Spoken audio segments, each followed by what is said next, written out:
with you guys in just a second. With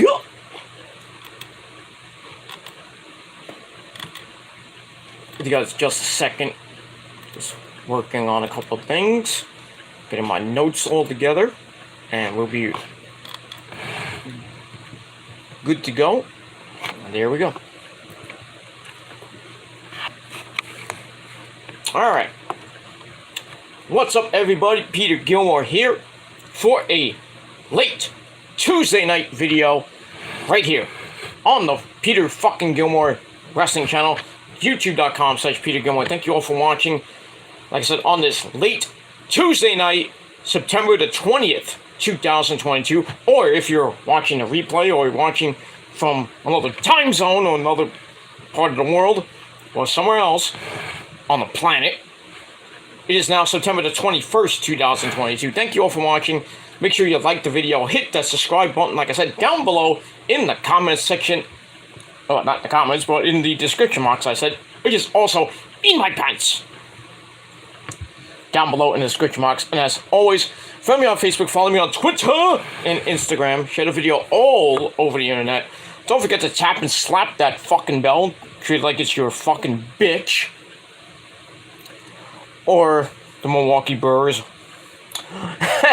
But it is what it is. But hit the bell, get notified when I decide to do a video.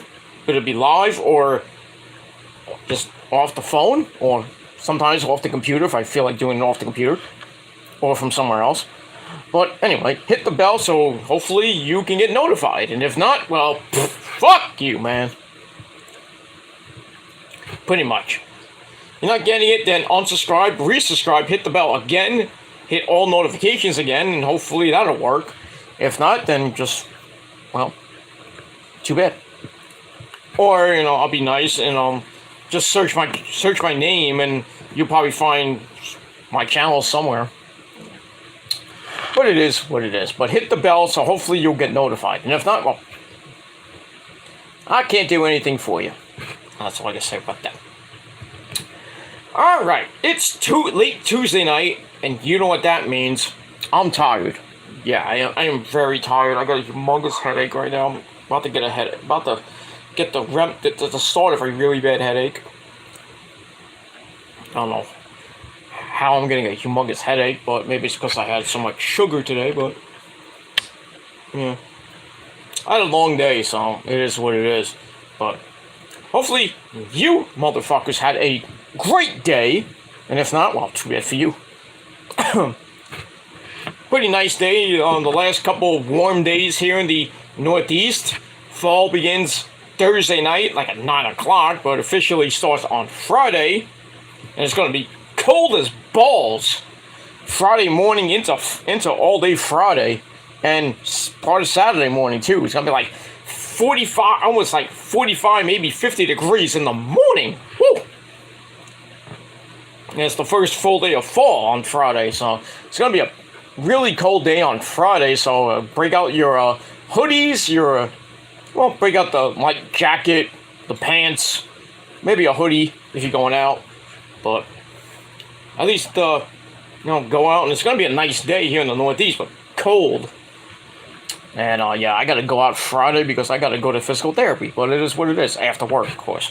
So, which I did today, and today was actually a good day. I mean, I had a pretty damn good day. Didn't really do much.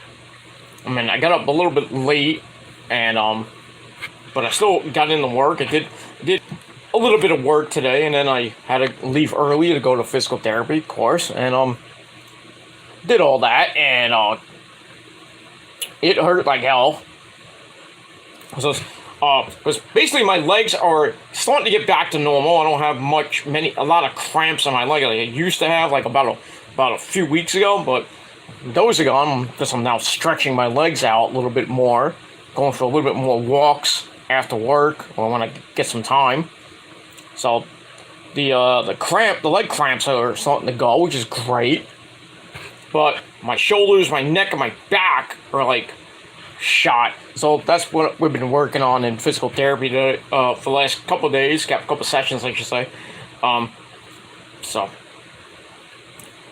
I did that today, and just some interesting stuff today. Some new stuff. I usually get I get the heat sensors on me first.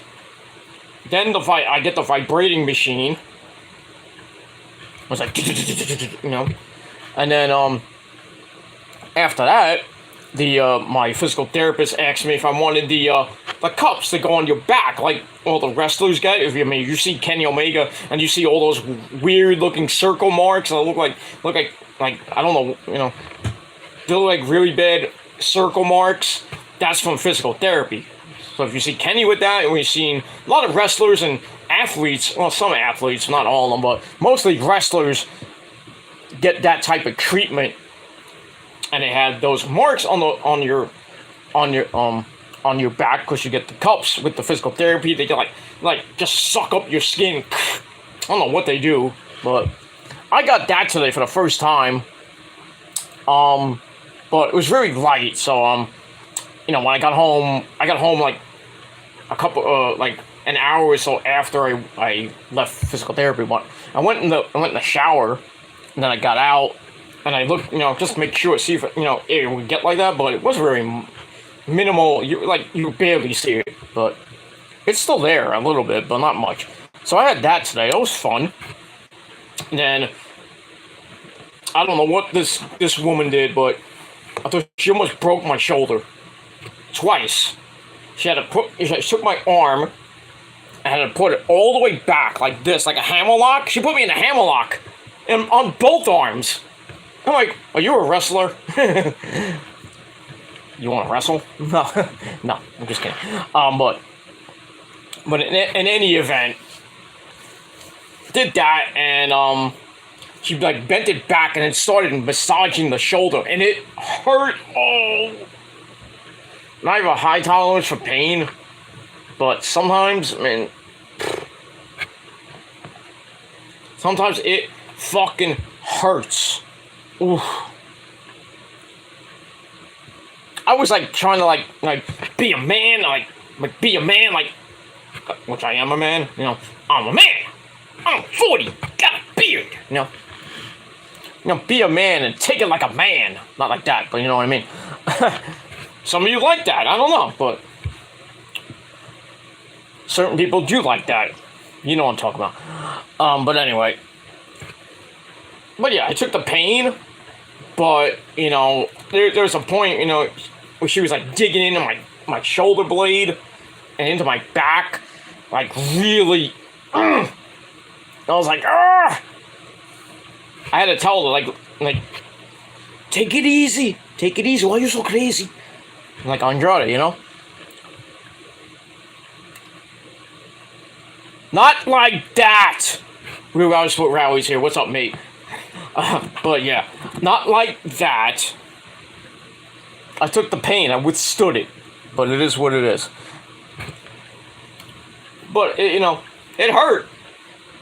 Getting put in a hammerlock and then having you have to go like this, and then the massage, the physical therapist massaging your shoulder, because I had a little bit of a impingement on over the weekend. I told about that. I was like, I didn't think she was gonna do that. I thought she was just gonna put the massage oil on my back and just massage my back and my shoulders, and my neck, but something new. So, but afterwards I was like, ugh.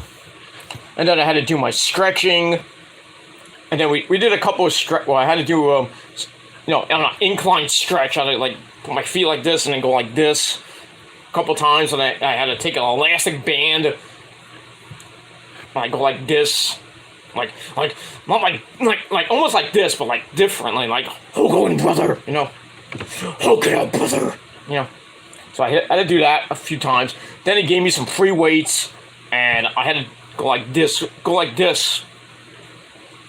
I feel like I'm dancing for you guys. No music, But I had to shrug my shoulders back, and did that, and then I went home. But I was gonna go on the bus, but I think I missed the bus, and I had to wait 25 minutes for the next one. I was like, oh no, I'm not doing that. So I got on the train, went one stop, got off, went on on a different bus that takes me to shorter distance from where I had to go to my house. But then I got off the bus and I went to lunch with the missus, and then we went did a little grocery shopping, then came home, and then I went to sleep until about 8 o'clock, because at 8 o'clock, you know what that means? It's time for NXT. And the Met game was on tonight. Oh, the Mets. Oh, I love the Mets. Holy crap. They're having a season to remember. And if they don't win, they don't win the World Series, they're still going to have a amazing, no pun intended, season. 95 wins. 95. Tonight they got 95. Looked bleak tonight. Cookie Carrasco on the mound tonight. Got up to a rough start. 4 runs. I was like, man, this game is over. And the Braves were winning. What else is new? JD's Braves can't fucking lose a fucking game. Even to a shit team. But when they're playing shit teams like Washington and Philadelphia, the Filthies, who can't even do us a solid. Washington tried to come back. It was 3-1, and actually it was 2-1, I should say. And then they got the one in the 9th, but then, Darby Swanson has to hit a fucking home run in the 8th inning to make it 3-1, and then it was just too late for the Nationals. So they're probably going to get swept tomorrow. Hopefully the Mets sweep the Brewers to go to win their 7th game in a row. But they have 13 to play as of tomorrow. If they can win at least 9 of the next 13, they got the division locked. But I have a feeling that the Mets are going to clinch the NL East in Atlanta next weekend. The magic number is 14. Why is it 14? Because they have 13 games left. The Braves have 15. Because they start a 4-game series on Thursday. The Mets are off. So the Mets stay 1 game up. Braves win. They're still a half game up. Going into next weekend, the Mets are in Oakland. They should destroy Oakland. And then the Braves, like I said, got the 4 games in Philly. Hopefully the Phils can do us a solid and take at least 3 of them. But that's asking too much. Those Filthies can't do fucking anything right. I think that the Filthies are not even going to make the playoffs. The way they're going. It's like a dogfight for that 2nd and 3rd wild card between them, the Padres, and the Brewers are like 3 games back. So, who would you like to face in the playoffs? I'd rather face the Filthies, because we can destroy them. Even though they got, Bryce Harper and Schwarber are back, and their pitching staff's, not as great as the Mets, but, their bullpen is garbage, their defense is garbage. My cousin lives there, but I wish he moved from there, but just saying, Philadelphia is a shithole with shit teams. The Eagles, they suck, even though they're red hot right now, but their fans are pedophiles. Oh, that's right, EDP, right? 76ers are not that great. Even the Flyers are garbage. The only thing good about Philly is cheesesteaks and the home of ECW. That's it. I've been to Philly a few times, especially for ECW. But other than that, I've been seeing my cousin too. But in the museum, and the one where Rocky goes up. Hey, Rock! That little bell, Rock! Mickey. But I digress. But yeah, Philadelphia's a shithole. It is really a shithole. But I digress. But it is what it is. So the Mets today, they're just amazing. They are probably they are so good right now. I hope they win the division, but they can't lose more than 4 games. And I got Taiwan Walker on the mound tomorrow. I'm really nervous about tomorrow. I was nervous about tonight, but thankfully, if you have a name like Peter, You're a winner. Pete fucking Alonso, another 3-run dick shot. I mean, that's a home run for you dumb people at home. Bam, over the wall. 3-run homer, his 37th of the year. Made it 4-3. Then the Mets load the bases up in I think it was the 6th inning. 1 out. Frankie Lindor comes up. Bing! Adios, amigo! That went to Green Bay, Wisconsin! No, didn't go to Green Bay, but it was close there.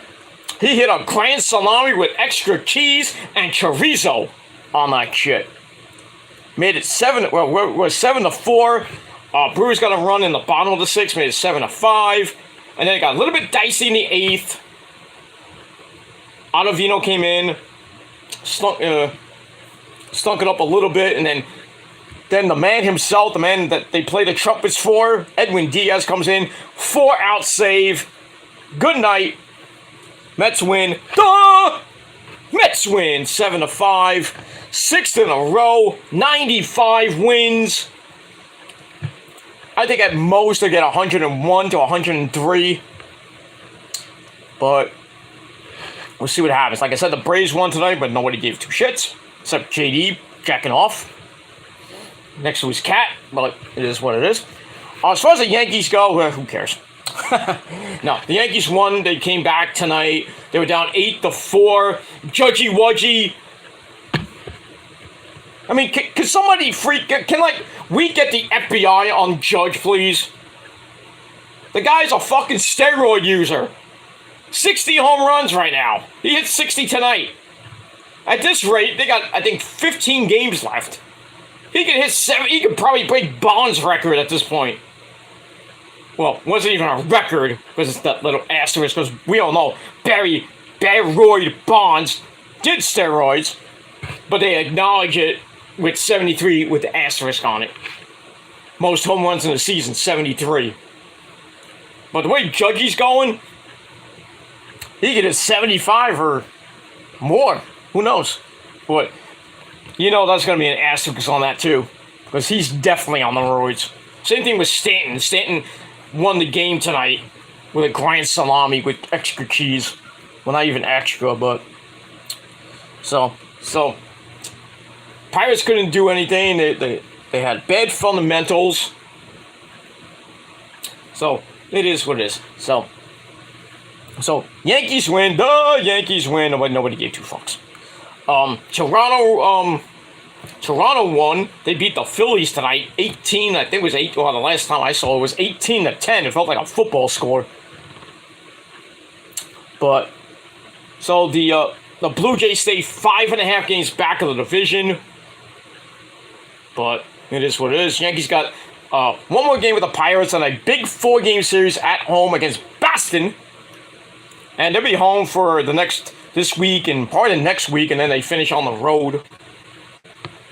But like I said, the Mets got tomorrow in Milwaukee, which means the good lad. Tomorrow at, I think it's a 2 o'clock start. I think it's 2 o'clock. Then they're off tomorrow, like I said, and then this weekend, they're in Oakland against the Athletics. Athletics are meh, but the Mets should destroy them this weekend. I don't even know who's pitching Friday.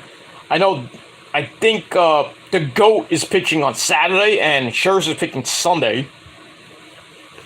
And then after that, they're lined up to face Atlanta next weekend. Oh boy, that's gonna be fun. Scherzer and DeGrom wiping the floor with these fucking pieces of shit from Atlanta. Stick those tomahawk chops right up their fucking ass. Clinch on their field. Clinching, and they party and they drink champagne on the field. And then take a shit on it. And really tell those Braves fans to go suck a fucking cock. Especially you, JD. But I digress. But, still a little bit of time left. They got about a week and a half left.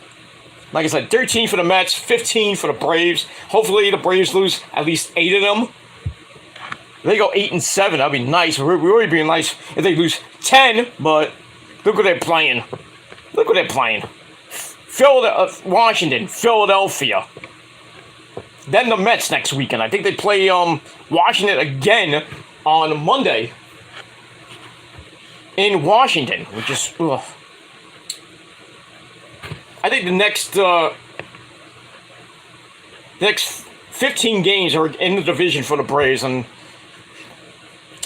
you know the Mets just got to win at most 8 or 9 wins of the next 13, but they have a little bit of an easy schedule. Got Oakland, then they got Miami next Tuesday and Wednesday at home. Then they're on the road against Atlanta. Then come back home to end the season against the Nationals. And we all know how bad the Mets do against really bad teams. So hopefully they don't stink it up this weekend against the Athletics, but we'll see.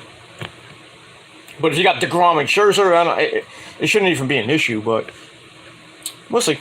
We'll see from that. And that's pretty much it for your sports of the night. And we're going to talk about another sport, and that is the sport of professional wrestling, as we're going to go right into your NXT review for tonight, September the 20th, 2022. Or if you're, like I said, if you're watching from somewhere else, September the 21st, 2022.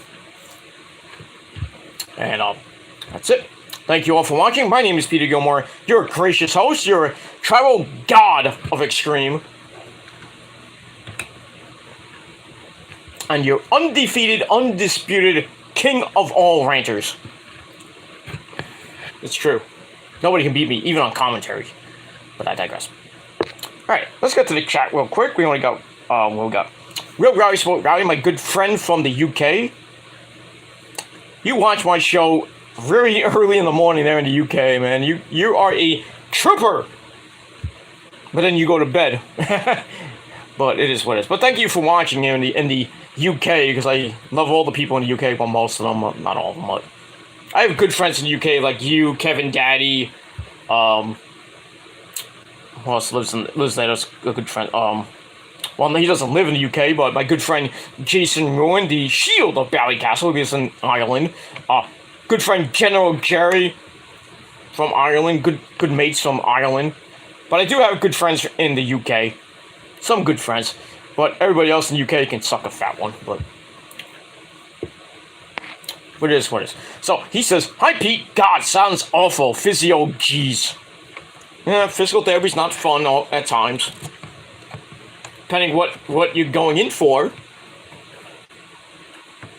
I got my back and my shoulders and my back, because I have a curved spine, which is like, it's not a genetic disease or anything like that, just the way I am, because I have bad posture, but I'm trying to work on that and trying to fix it, so I'm not in pain so much. Rose has got her aches and pains, especially with her leg. Now her shoulders are fucked up. You know, because she had surgery on her ankle way back in January, and you know, hard for her to walk at times, but you know, she gets around. She does what she has to do to do what she does. She has, you know, she works too, because we have jobs and we have lives, unlike certain people we know. But yeah, she has problems with her shoulder that she's hopefully I don't know what's gonna happen. They don't.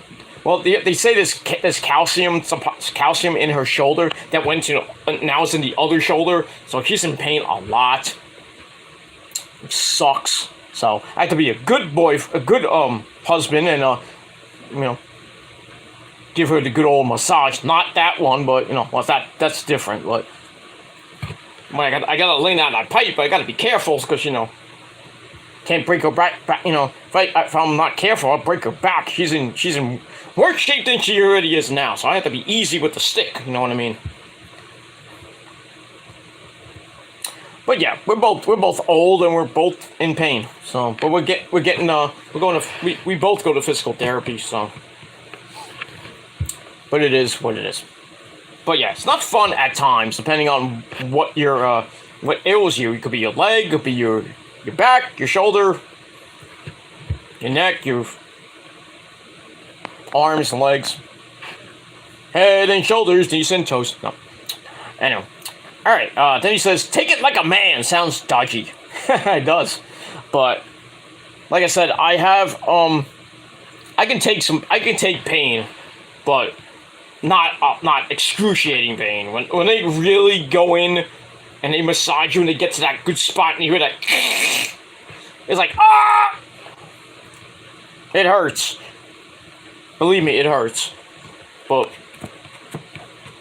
you know, when they massage me, they put the oils on and they dig into my back, my neck. I can feel the knots. It's like, you know. But then after like 5 minutes, I feel much better. But by the time I get out, I'm like a mess. But by the time I get home, I'm fine. I just gotta do my stretching more often, but not always pleasant. But yeah, I can take pain. I'm not PCO, but you know, that guy's a maniac. That guy PCO, he does all these weird, dangerous spots on guardrails, cars, concrete. Guy's a nut. 50 some odd years old. Pierre Carwillette. If you've seen him in Ring of Honor, or if you've seen him even before Ring of Honor when he was in WWE at the time, he took 6 spots. He is a monster. He's not even a monster. He's a guy. He's not even human. Taking all these crazy spots. I was watching an Impact match. I forgot who it was, but they put him through the fucking ring. And I'm talking about exposed boards. They expose the ring. Guy picks him up in a choke slams him onto the boards, through the ring. Oh! And he lived to tell about it. Guy's a nut. But, yeah. I mean, some people have a really high... They don't feel pain, like Jordan Devlin or JD McDonough, the way his gimmick is right now. Guy is crazy. But PCO, that guy's a maniac. 50 some odd years old, and he's doing all these crazy spots. Ooh. God bless that man. But I digress. Yeah. But we'll move on from that. But I can take pain, but when these massages and the massagers and the physical therapists, they go deep into that tissue and they go deep into those bones, and you're like, ah, it hurts. Even when Rosa gives me a massage, not that massage, but you know what I mean. When she gives me a back massage, she really like cracks me, and it's like to the point I can't move after a while. But she massages me in a different way, if you know what I mean. And we'll move on. All right. Do you have to go to physical therapy once a week? No, I go twice. I have to go twice. That's I could go once. I did last week. I had to go once. I was supposed to go last week, but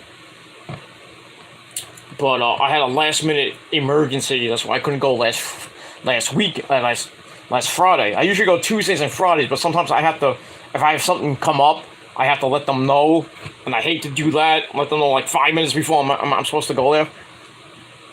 That's a bad thing, but if I have something come up, I usually make it for the next day or I'll just cancel the session and just go once a week. But usually I go now twice a week. I go Tuesdays and Fridays in the afternoon. And I'm there from like 30 to about a little over an hour. Not too long. Sometimes I just do what I gotta do. I do a couple stretches. I'm like, bye. You know, but they're nice people there. You know, nice hot fucking receptionists and shit. Ugh. Nice hot freaking Japanese. I don't know if she's Japanese or Chinese. She's very nice. She I go in there. She goes, "Oh, Mr. Peter, how are you doing?" Mr. Peter, how you doing? I go, how are you doing?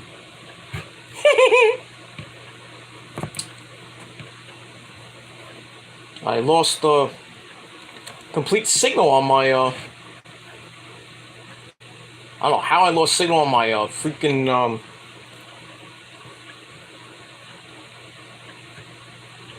my satellite. I had it on, but, you know, I don't know what happened here.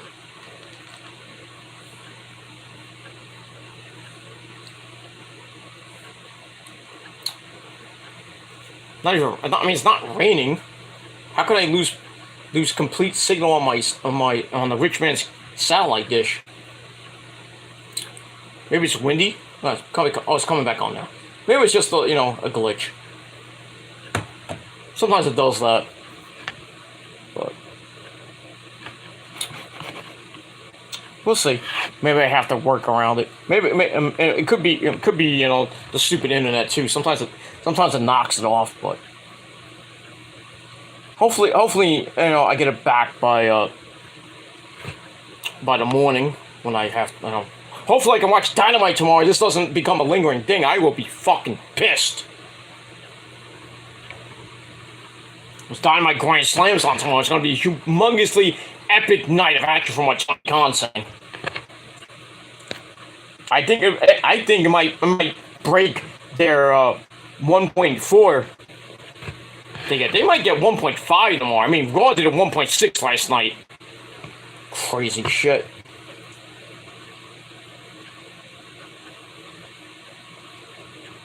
Maybe it's just, is this? Let me just see if I can. Is this? I guess it is. I can't change the channel, so it's total freaking satellite signal loss. So let me just turn it off and turn it right back on. It could be from the internet. Sometimes it does. It shouldn't really do that from the internet, but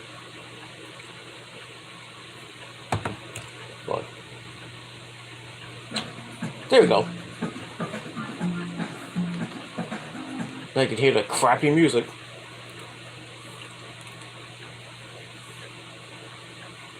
Let me see if I can get any other channel. Wow. I get one stinking channel. What is going on here?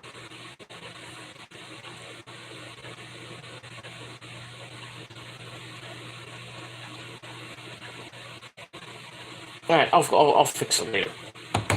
It shouldn't be doing this right now. I might have to check the diagnostics. But I'll do that later. Let me finish this off real quick. Anyway. So yeah, I go 2 times a week to physical therapy. I don't know who's good or crap in baseball. No clue. Sorry, not my specialty. That's okay. But if you want to get into baseball, you root for the New York Mets. Don't root for the Yankees because they're a bunch of losers and their fans are even worse.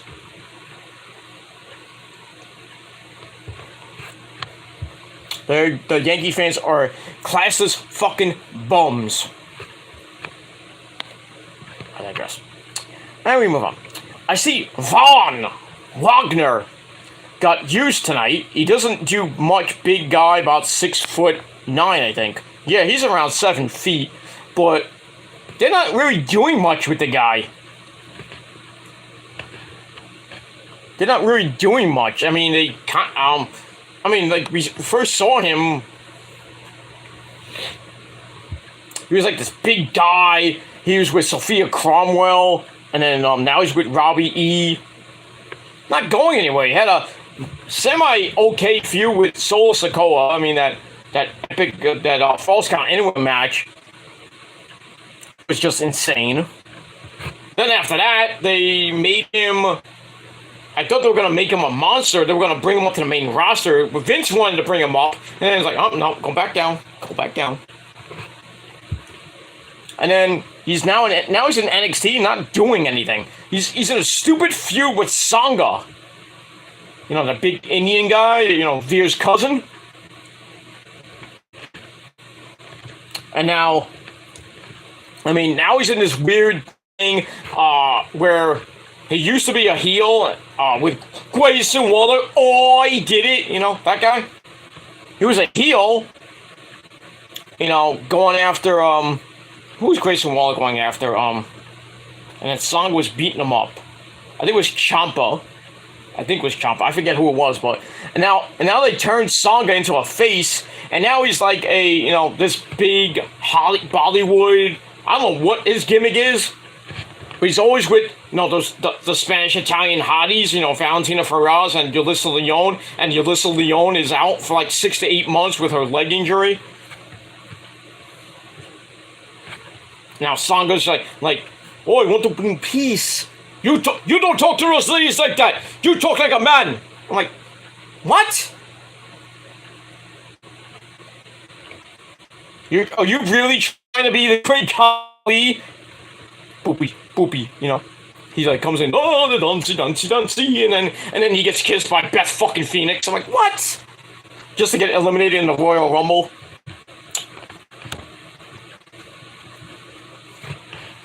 I mean, what is he doing in NXT? What is his primary function in NXT? Just to stand there? Or is he eating Indian food in Titus Catering? I don't know. There might be a designated section for him and his cousin Veer in Titus Catering. What are we going to have today? We're going to have a squishy. My name is Abu. What is his function? And what's Von Wagner doing? He should be a monster heel. But he's facing a douchebag like Songa in the match. I'll get to the match. The match was garbage. It was so botched. I mean, the pin was botched, if you noticed. I mean, Von Wagner got the guy up, surprisingly strength from the big man. Picks him up, hits his finisher. Referee's like, 1, and then you see Songa like kind of move a little bit, and you see his shoulder go up and then go back down when the referee's like 2, 3. I thought that was a botched pin. But still, it is what it is. Von Wagner wins and nobody gave a fuck.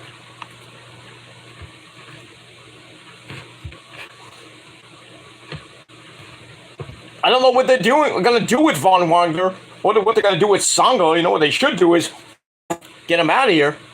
Where they go, I don't care. Just don't go to AEW. I don't think Tony Khan would even want him. Go to Impact and just do nothing there. Get out of there, or just go on the indies and try your luck. But you go to it. If you're an indie show in the Northeast, ladies and gentlemen, coming out to the ring is Von Wagner.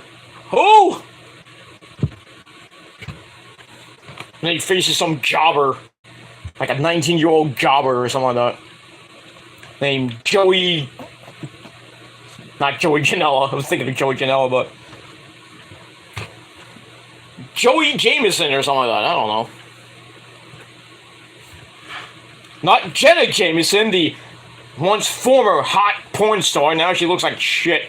Oh. Old as fuck and looks like shit. Remember when Jenna Jameson looked good? Back in the 90s? Oof. She can really go to town on a guy. Good lord. She'd be like, poof. I mean, nowadays, I watch a lot of Asian porn. I mean, those Asians can really suck a big mean one, if you know what I mean. Besides the ever popular Asian ones, Ace Akira, Michelle Moline, Christine Nguyen. That she's Asian, but she has like American in her. Like I said, Ace Akira, Kaylani Lai, Michelle Moline, probably one of the most popular Asians next to Ace Akira. But there's a lot. I mean, there's a lot of Asians that I guess like, whew. They are hot. Got big boobies. They can really go to town on a guy's wang.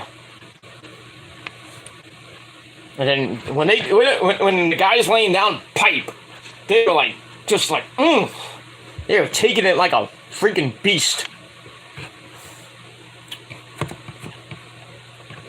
It is what it is. I mean, go ask Oscar, Kyrie, and Ito that. They know who they love the most. I don't beat the Gilmore the most. We have sushi later. No, shut up. I love you long time, Mr. Gilmore. Thank you. But I digress. But yeah, we'll move on from there. I don't know how I got to a Jenna Jameson porn tangent, but okay. Let's go back to wrestling, which is like simulated porn in a way. But anyway, I probably just took half my viewers out. Like, oh, he's talking about porn! Oh well. It's okay. It's okay. Okay, I admit I watch a lot of Asian porn, so what? I watch a lot of Asian porn, and I watch your mom. And your sister, and your grandma, because they always been sliding in my DMs. Because they got the seek. Just a shame that the only porn you watch is grandma porn, or gay porn. Because some of you want that shit. Because you are a bunch of homos. But it is what it is. Nothing wrong with it, but just don't splash on me. Alright. PCO Crazy, I've seen him. Yep. I've seen him too. Especially in Ring of Honor. He almost died in a few matches. Especially at, I think it was Final Battle 2019. When he was, I think he was the champ, or he was, or he won the championship from our good buddy, Bruce. Bruce threw him off a car that was strategically somewhere around there. He threw him, and he came this close to getting impaled. This close, dude. This close. I don't know how he didn't get impaled. Because because he got thrown on the guardrail, and then like, he came really close to getting hit with the bottom of the guardrail, which is like really, really dangerous. Oosh. But like I said, some of these spots that he takes is just sick. But I digress. Guy's nuts. Another guy that's even not even as nuts as him, but Sabu.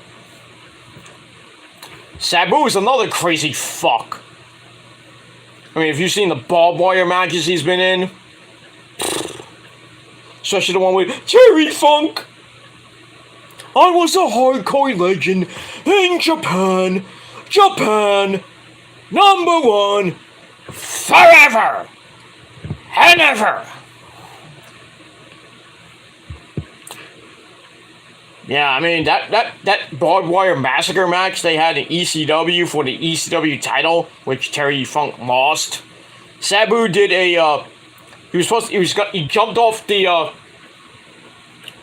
chair, he was gonna hit Terry Funk in the corner with like a leg, like a leg shot. Terry Funk moved, and all you see is fucking Sabu hit the turnbuckle, like, and his leg and his arm got caught in the barbed wire, and all you see is blood just spewing out. He's like, oh shit! And he's telling Bill Alfonso, right down the middle of that, like Bill Alfonso says. He's telling Bill Alfonso, get the tape! Because he was like, he was like bleeding, like the barbed wire, like ripped right into his muscle. Like, oh! And the people there looking at him like, oh! Craziness that Sabu did, especially in Japan and FMW with Hayabusa. I mean, the exploding cage match. He went face first into that fucking thing, and then exploded right in his face. I'm surprised he didn't die in that match, or got severely blinded in that match. I mean, you see the scars he's had. Oof. craziness. I mean, I saw Sabu versus Abyss in TNA in a barbed wire massacre, and he went to hit Abyss, and his leg went right over onto the barbed wire. And he had like a scalpel or some type of I think it was a scalpel in his mouth.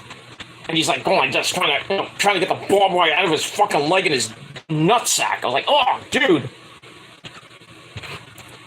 And I saw an old school cage, weapons cage match with him and Cactus Jack, or we all know as Mick Foley. And Mick Foley took what looked like fluorescent light tubes, but it wasn't really light tubes. It was just like a fluorescent thing, and he just smashed it over Sabu's head. Then he took the glass parts and he just started digging into his head, and it was just busted wide open. And I thought it was Joey Styles on commentary. It sounded like him, but I don't think it was. And then people in the comments was that the first time that light tubes were used in a death match? No. I think the first time light tubes were introduced was in Japan. I forget who was fighting, but they went into the back. And they were fighting in the back, and then one of the guys took a fluorescent light tube that was on top of the ceiling, just ripped it out. Bam! And that's the birth of light tubes, my friends. Now we see light tubes in death matches every fucking time. Not in WWE, because they don't use that, because it's stupid. But we have seen that in AEW with Nick fucking Gage and Chris Jericho using light tubes and glass and You won't see that in WWE nowadays, and because Hunter doesn't want to bring blood back. Fucking idiot. You want to bring TV-14 back, but everyone wants violence. We want blood. We want somebody half almost dying. Well, not that to that point, but we want to see somebody crimson mask, crimson back, crimson all over the place. They're bleeding like a stuffed pig. In a women's case, stuff really bad. Period. But it's just me. I'm just a hardcore son of a bitch. You want to see that shit. But yeah, we're not gonna see blood again in WWE. In the during the Hunter, Stephanie, Nick Khanman era, blood ain't coming back. Even if TV-14 comes back, we're not gonna see blood at all. So you want a cage match, you want blood, go to AEW. Or go to any other promotion, because they'll have blood. Especially in hardcore death matches and shit like that. Remember Cage of Death? Oof.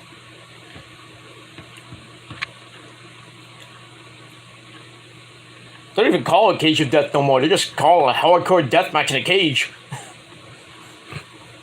Or now they call it Cage of... I don't even call it Cage of Death. What do they call it now?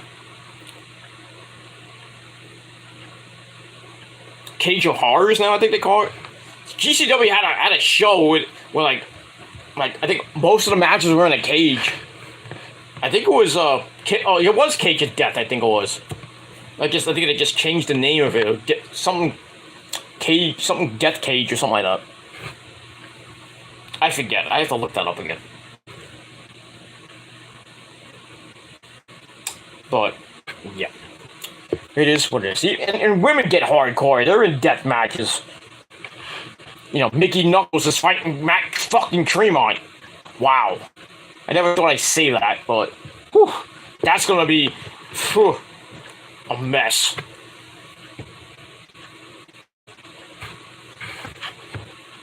But it is what it is. I mean, women can get hardcore. I mean, really, really hardcore. I mean, if you watch FMW tapes from the 90s, remember that? Remember that when they had the first ever women's exploding barbed wire match with this little, I forgot her name. It was something Mayota or Toyota, Madam Toyota, I think it was. I forgot her name. And then they had a girl look like Rio, but a little bit older than what Rio is. They beat the fuck out of each other. Went into the barbed wire. I mean, face first, back first. It was just insane. We see Onita just like this. So I think the big fat girl that was fighting this little tiny Japanese girl. I think that Onita was going out with or something like that, and surprisingly, the little girl beat the legend. I think her name was Toyota or something like that. Crazy. You know, Onita's like flying in the freaking crowd like this. I felt bad for him. Like two freaking women in a exploding barbed wire match. Are you nuts? Well, Japan is nuts itself, but you know. I mean, the guys are even worse. They're freaking fire, ring of fire matches with barbed wire. They have barbed wire with like boards, and they put it on fire, and it gets really out of hand. There's been some FMW stuff that's just insane. Like people legitimately get lit on fire, and then they have like barbed wire with a little sticks thing. They light it on fire, and it gets out of hand, and it gets like the fire just like goes into the ring, and they have to stop the match because there's it's too dangerous with the fire and everything. Craziness. Then they fight with piranhas. Like what? A piranha cage, not a piranha cage match, but they have piranha tank match. Craziness. They have better nails and just better forks. I mean, it is crazy in FMW. And now in Big Japan, All Japan, they still do it in Japan. It's crazy. And now they have, I forgot her name. I think it's I don't know if she's still the champ though. She's the GCW Deathmatch champ, not Casey Gatala. She's the American Deathmatch champion of I think it's ICW, but GCW has a women's Deathmatch champion, and she's an Asian chick. I forgot her name, but she is sick. I'm telling you, you guys need to really watch GCW and JCW. Especially in the next 2 weeks when GCW is going to be in Atlantic City, New Jersey, October 8th and 9th for Fight Club, which is basically Moxley versus Nick freaking Gage 2, and if Nick Cage loses, his career is done. So I don't know how that's going to end. I think Nick Gage is going to be done. He's just a legend, same as Moxley, but I just think Moxley's going to retain and then lose to some schmuck. Not a schmuck, but at least it's not Matt Cardona. How the flying fuck does woo woo woo? You know it. That bum, not win it not once, but twice. The GCW Heavyweight Championship. How is that possible that a schmuck like Matt Cardona wins a deathmatch title? And he still is getting booed every time he goes to GCW. Him and freaking, his bitch, Chelsea Green.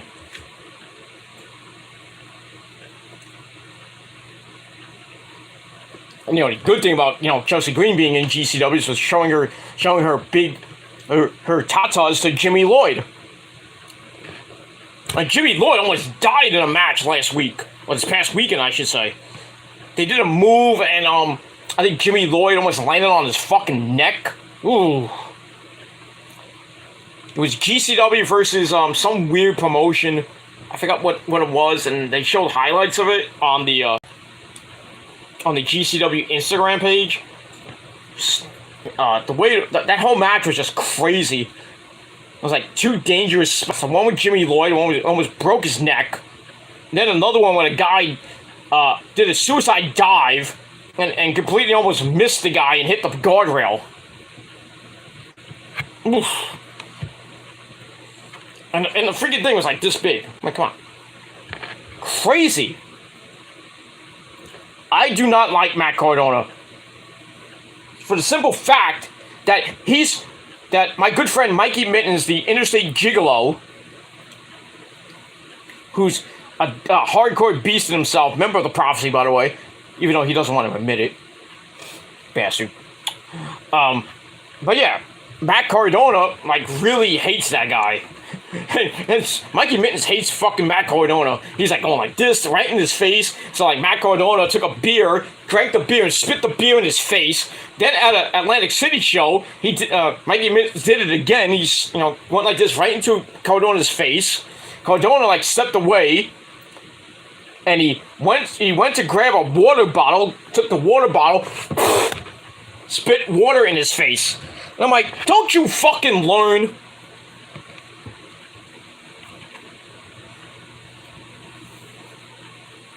I mean, that was me. I would have just took my Coke and just like spit it right back. I would have saw it coming. I'm like, I went like this. My mouth's full of like Coke. I'm like this. He spits it at me. I go. I'm like, spit it right back at him. Then it'd probably be a full-scale riot. I'll just beat Matt Cardona's ass. Then take his fucking chicken. Show Chelsea Green what a real man is. I'll be like, woo, woo, woo, you should not have married that guy. But yeah, fuck Matt Cardona. Zack Ryder, whatever the fuck you want to call him. It is what it is, and that's that. Anyway, like Sabu, his back knackered, had no retire from going through tables so much. Yeah, barbed wire tables. Fucking, yeah,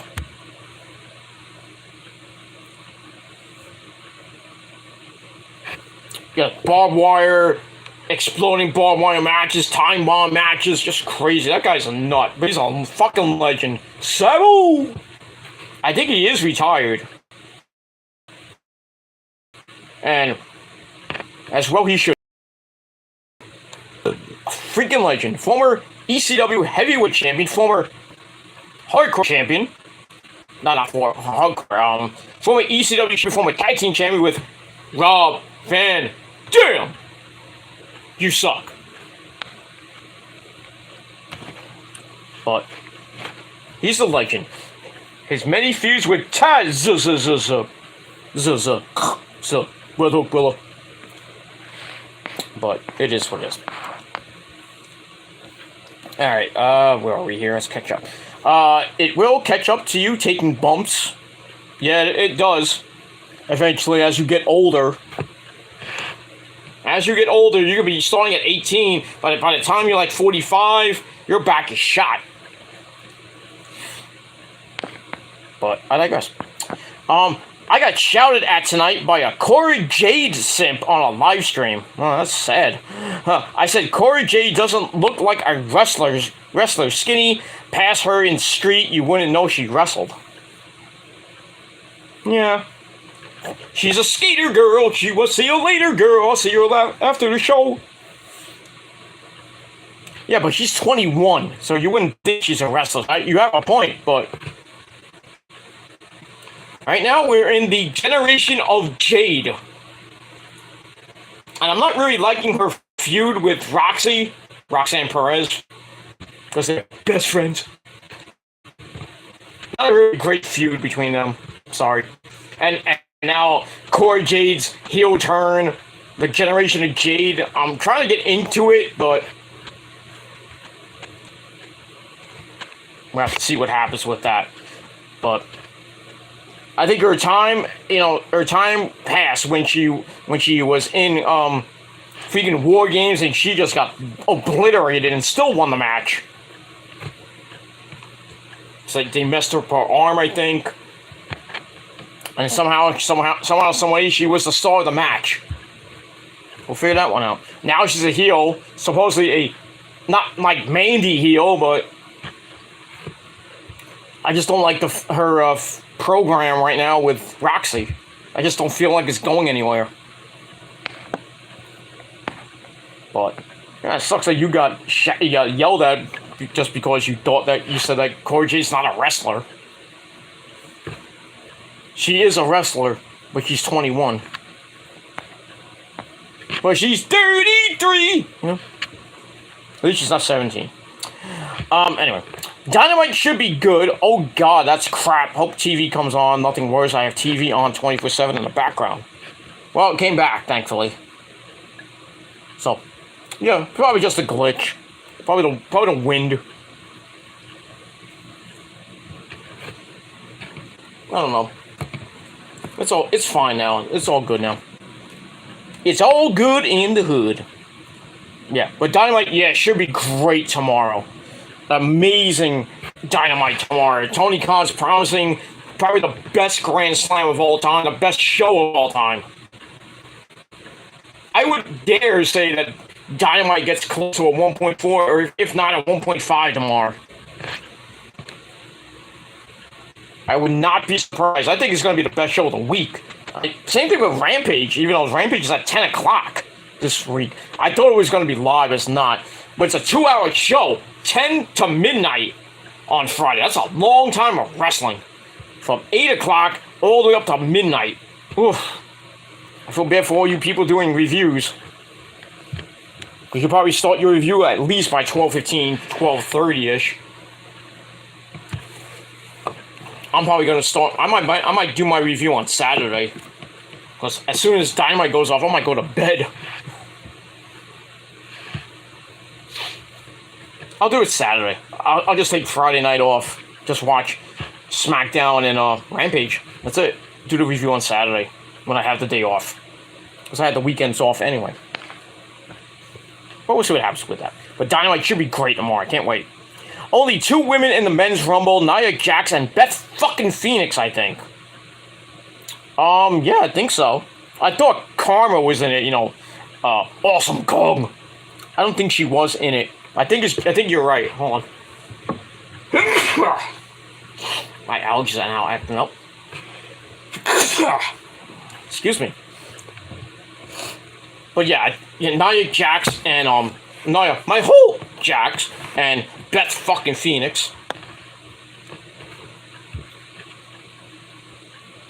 It is what it is, but the fuck both of them in the ass without Laconic. But no. Just don't do it at all. How about that? Alright, let's move on. Jesus, that's crazy on fire! What the fuck? What's the point of it? Just to make the Japanese fans happy? And the Americans happy too? I want to see some guy get lit on fire! Yeah, there's been a lot of people that have been in, that go through, like, flaming tables, and they're in these fire matches. They get lit on fire. I mean, New Jack, legit was on fire. I mean, his whole, well, not his whole body, but his whole back, and, like, maybe a little bit of his front was on fire at an XPW show. Crazy, way back in the day. I mean, these people, I feel bad for these people that get put through these flaming tables and shit. I mean, God forbid, they get engulfed.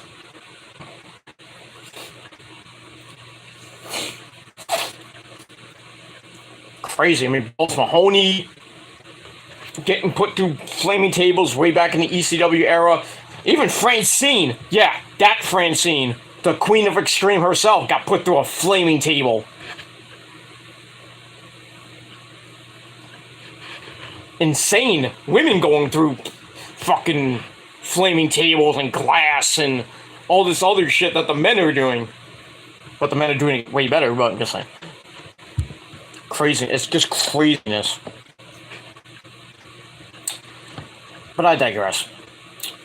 But what's the point? Just to get a good reaction from the crowd. That's that. Oh, okay. Okay, I see you are not a fan of Matt Cardona. That's damn right I'm not. He's everywhere. NWA, Impact, GCW. He's having a match with Bully Ray in December. But yeah, I heard about that. That's at the final show in December for this year. I know they got a pay-per-view coming up called Hard Times. I think it's in October or no. I think it's in November. Then they have another show in December, I believe. I have to look that up. I'm not going to right now. But yeah, Matt Cardona and Bully Ray, two schmucks. But I digress on that. Yeah, don't really care about the match. Don't really care. I don't even watch much of the NWA anyway, so I don't. I mean, commentary's like, Joe, what's his name? Joe Gallus or Joe Gallo, whatever his name is. And then you got the ever-hot Velvet Sky. Let the pigeons loose, But she's a Yankee fan, so she loses points with me. She's still hot. I still bang her, but, she loses brownie points with me because she's a freaking Yankee fan. Blech. Still hot, though. Speaking of hot, Chelsea Green. Yeah, she's hot. Or Laurel Van Ness in Impact. WWE just ruined her. I felt bad for her. They should have done more with Chelsea Green in WWE. Should have had her team up with Taya Valkyrie. But they fucked her up, too. With that stupid Frankie Monet name. Ugh. And then I thought she was gonna have an epic fucking feud with Io. And then Io got hurt, and then she left. And then after that, Taya Valkyrie was gone. I like cats. Well, I do too. I like pussy. Cats. But I digress. Not like that, but, I like the pussy. Alright, so we're done. Okay, we're done with the comments for now. But keep them coming if you feel like it. Anyway, let's get into your NXT review for tonight. Let's not waste any more time. Like I said, tonight's show was taped from Nickelodeon Studios at the Capitol Wrestling Center in Orlando, Florida. And as always, our commentary team of that creepy bastard, Vic Joseph, and our good friend, yours and mine, the man from England himself, Bad News Wade Barrett. I'm afraid I got some bad news for you. Wade Barrett's a fucking legend. Well, Stu Bennett, whatever you want to call him. He's a legend. And that's all I gotta say. So tonight's show is taped, next week's show is taped, and then they're gonna start the revamp of NXT on October the 4th, and from right there, we're gonna go right into Halloween Havoc, which is 6 weeks away. So, I'm looking at the date. Halloween Havoc's gonna be on November the 1st. What? How can you have Halloween Havoc the day after Halloween? Unless it's the week before, then maybe maybe what Shawn Michaels said was wrong, and he said it on a tape show, which meant 5 weeks away. But I think the show is going to be on October the 25th. I would think they have to do it before Halloween, so the 25th is right before Halloween. So there you go. So I'm thinking Halloween Havoc is going to be October the 25th. But then again, I could be wrong. But we're on the road to Halloween Havoc. And we'll move on from there. Alright, so we start the show off with a long-as-fuck recap from last week's 2.0 anniversary show, the 1-year anniversary show, which wasn't even that good. We have the Heartbreak Kid, Shawn Michaels. He fucked a goat, but he didn't eat Janetti. Janetti tried to jump out the window to escape. Are you blind? I knew he was gonna do that. I just knew he was gonna do that. He didn't eat Janetti. And he goes a helicopter.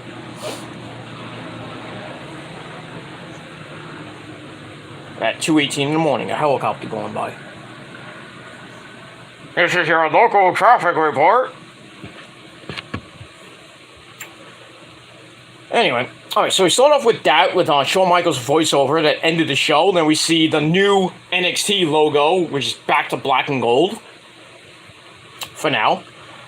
Then we see Wesley getting attacked by Carmelo Hayes and Trick Williams before their fan match that was supposed to be the match for the North American title, and Wesley got voted in by the fans, and then he got beat up, and then we saw Solo Sikoa throw up your ones, because like the prophecy, we're winners, and we are still the ones.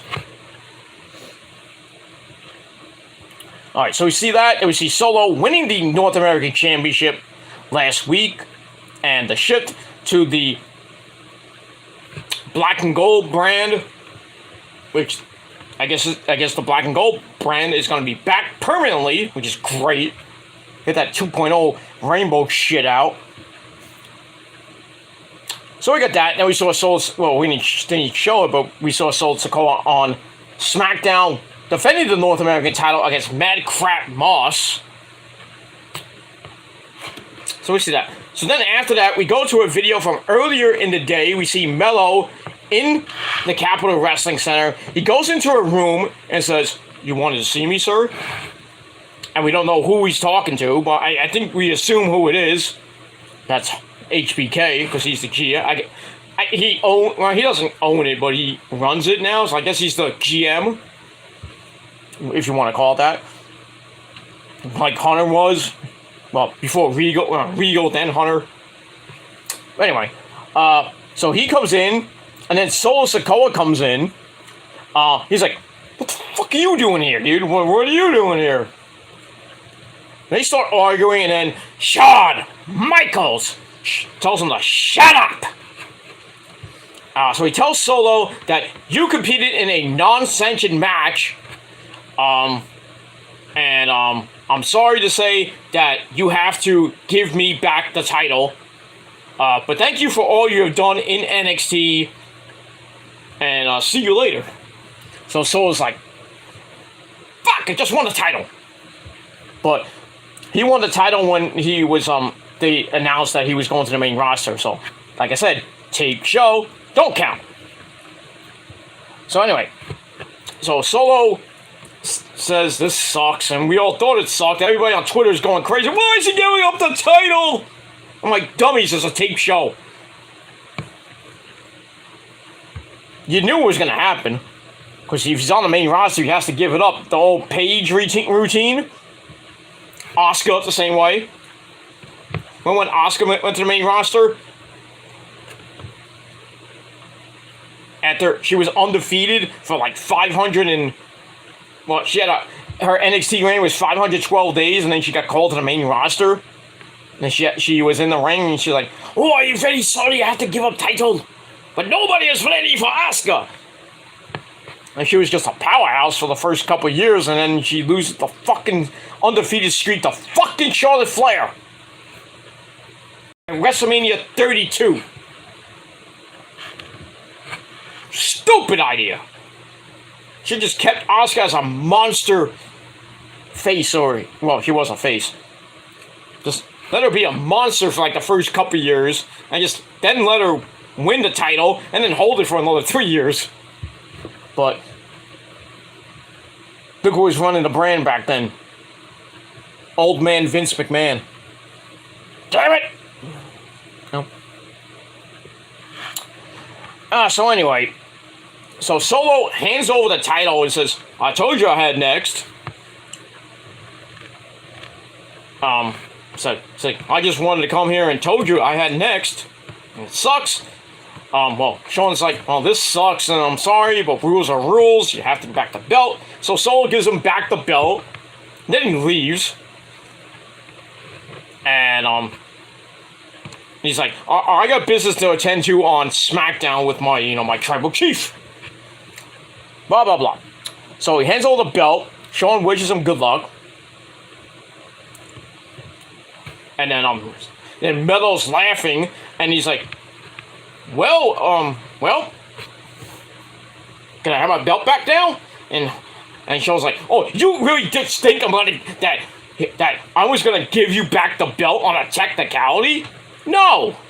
So Mel's like, "What?" It's like Mel's like, "Oh, you tried to outsmart the system, and it got burned."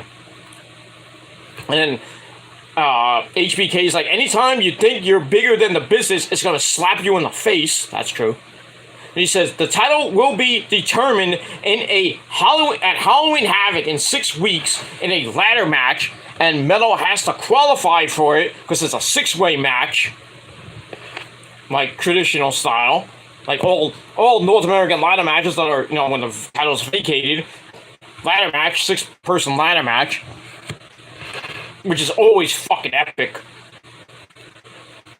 So Metal's like, all right, I guess I gotta qualify and win the belt again. I hope he doesn't, but I mean, he's great, but Christian Casanova, for you people don't know who he is. He's great. He's gonna qualify. I doubt he's gonna win, but he's going to the main roster and he's gonna be a humongous star. Just wait and see. He's gonna be a star on the main roster, I hope. And that's it. Alright, so that ends that segment, and I gave it 3 out of 5 stars. And we'll move on. Alright, match number 1. We go to the second match in the best of 3 series between A-Kid, or Axiom, taking on our good friend Nathan Frazier, who's going out with, guess who? Thea Hale from Chase U. Lucky him, huh?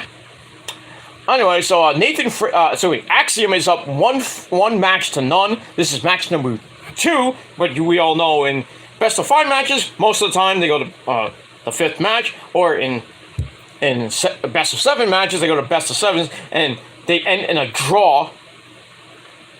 Remember Cesaro and Sheamus, which pissed everybody off? And then Mick Foley's like, oh, I thought it was good! Like, shut up, Mick Foley. Moron. Anyway, this was a pretty good match. Kind of went back and forth. I'm not going to get into all of the match like I usually do. No, we got a good old-fashioned test of strength. Then they go back and forth. We get some flippy-dippity news. In between there. Frazier gets sent into the corner, goes up into a Hurricane Rana, which sends Axiom out of the ring. And then Nathan goes for a dive. Axiom decks him in the face. Goes up top and gets nailed with a drop kick. Pretty nice. And then A-Kid goes outside as we go to picture-in-picture. We come back. Both men, Frazier has Axiom in a 1905 bear hug on the mat. Then he pulls A-Kid up, but A-Kid counts into an octopus hold, which Nathan Frazier counts into an abdominal stretch. Axiom hip tosses out of it. They trade shots back and forth. Frazier goes into the ropes, gets drop kicked. A-Kid then goes into the ropes and bulldogs Frazier against the top rope. Ow. Then a springboard takedown for a near fall. And then they continue going back and forth. Axiom manages to cover Nathan for a near fall. Ducks a clothesline, hits the Pele kick. Then he sets up and charges for the golden ratio. No, that's not 3.14. That's pi. If you took advanced math in college like I did, you know what that means. Anyway, so he goes to hit the golden ratio, but gets nailed with a super kick for a near fall.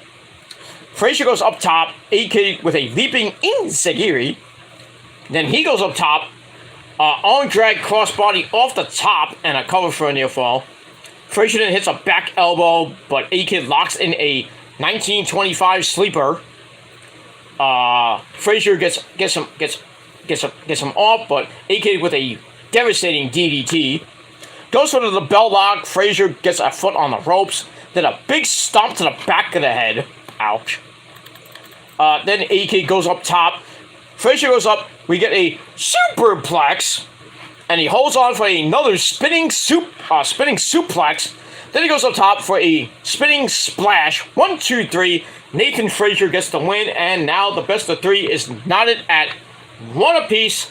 I think the third and final match is next week, I believe. So, we'll see what happens with that. But this was a pretty damn good match. I gave it 3.25 out of 5 stars. And that's pretty damn good. But every time I see A-Kid or Axiom when he does his entrance, it reminds me of the Power Rangers for some odd reason. Go, go, Power Rangers! or as we say we also say, go for the culture, as my good friend Nick would say. Big ups to Nick. I haven't seen him in a while, but I will see him probably at the end of the year, maybe. We'll see. But anyway, we move on.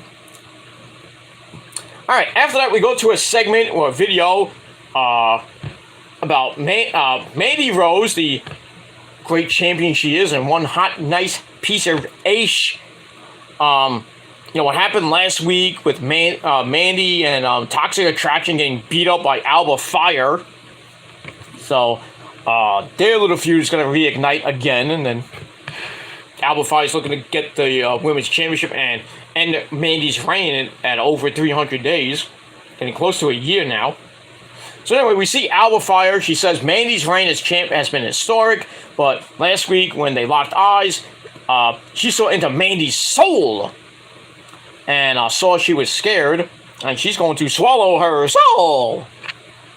But she says Mandy knows she'll be the one to take the title and burn Mandy's empire to the ground. Burn it down! Pretty much. And we'll see what happens with that. And we'll move on. Yes, Mandy did get engaged to former NXT star Tino Sabatelli. You fucking bitch. Well, congratulations to you and the beautiful Mandy Rose. I hope you have a beautiful long marriage, but as we all know, guys, it should have been me. But it is what it is. But yeah. He was in NXT for a little bit. Didn't really do much. And then kicked him out. I don't even think he's wrestling anymore. He was with that guy, Cesar Bonani. They're like this Italian tag team. It was Tino Sabatelli and Cesar Bonani, who's now in AEW. Well, he's basically a jobber, and he hangs out with like Peter Avalon and JD Drake and the Wingmen. So there you go. And as far as Tino Sabatelli, he's just home. He's home banging Mandy Rose, you son of a bitch. But I shouldn't really complain because he's Italian, and you know how Italians are great lovers, so Mandy picked the winner. But should have picked me. Just saying, I might have to put Oscar and the Asians in a closet or something like that. Just start banging Mandy on a nightly basis. But it is what it is. That's that. Alright, speaking of Mandy, Mandy's looking on a television. She kind of looks concerned. And then JC Jane and Gigi Dolan, two more hot pieces of ace. They come in, ask Mandy, like, are you okay? What's going on? It's like, don't worry about it. Don't worry about what she says. I mean, it's like, I don't know. Who gives a shit about her? After I'm done with Fallon Henley next week, then I can deal with Alba Fire.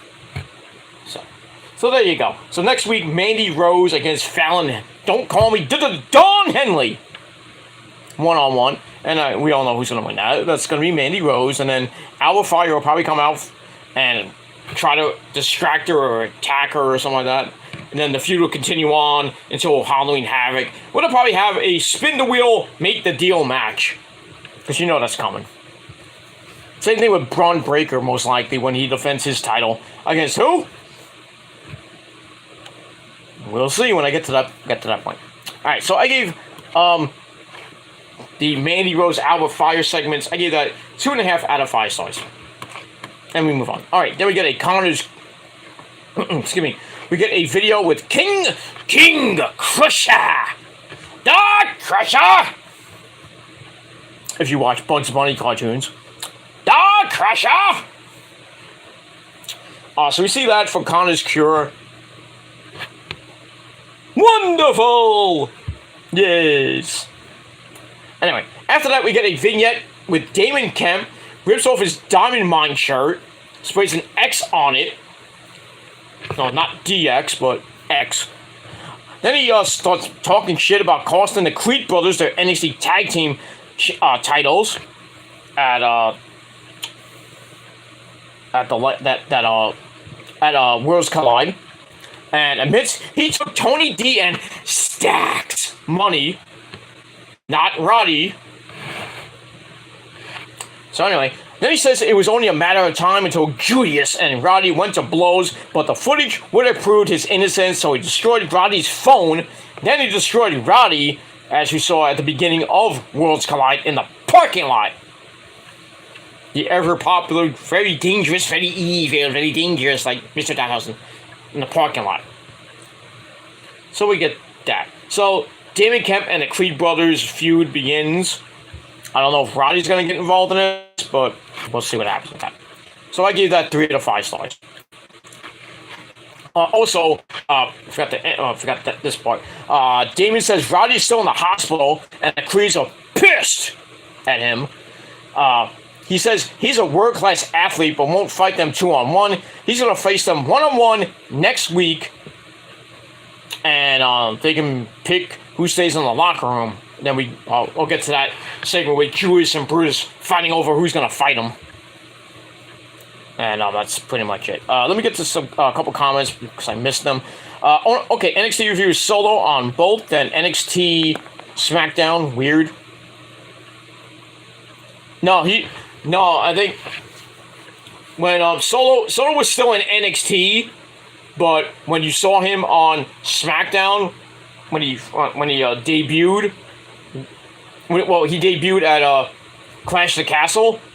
That was a precursor to him going up to the main roster, and then at Worlds Collide, I think he was there at Worlds Collide and everything, and then he came and beat Carmelo, which was the precursor to him being on SmackDown, making his actual not in-ring debut, but when he fought Drew, that was his main roster debut. So he got called up way before this North American he won the North American title. So he was on both brands. Now he's going to be exclusive to the SmackDown brand and exclusive to the Bloodline. And that's that. Thought that might happen. Give YP title or something Solo. Okay. Just give him the belt. That's crap. Shawn Michaels is the boss in NXT. Now think Triple H put him in charge. I don't know about if Hunter put HBK in charge, because HBK was helping Hunter out when Hunter was in NXT. So he just took over for Hunter. He didn't Hunter was just like, all right, Sean, you're gonna take over my baby, my NXT. Just don't mess it up. He didn't say that. Sean took over for Vince, and he still has Bruce Pritchard, but basically HBK runs NXT now, and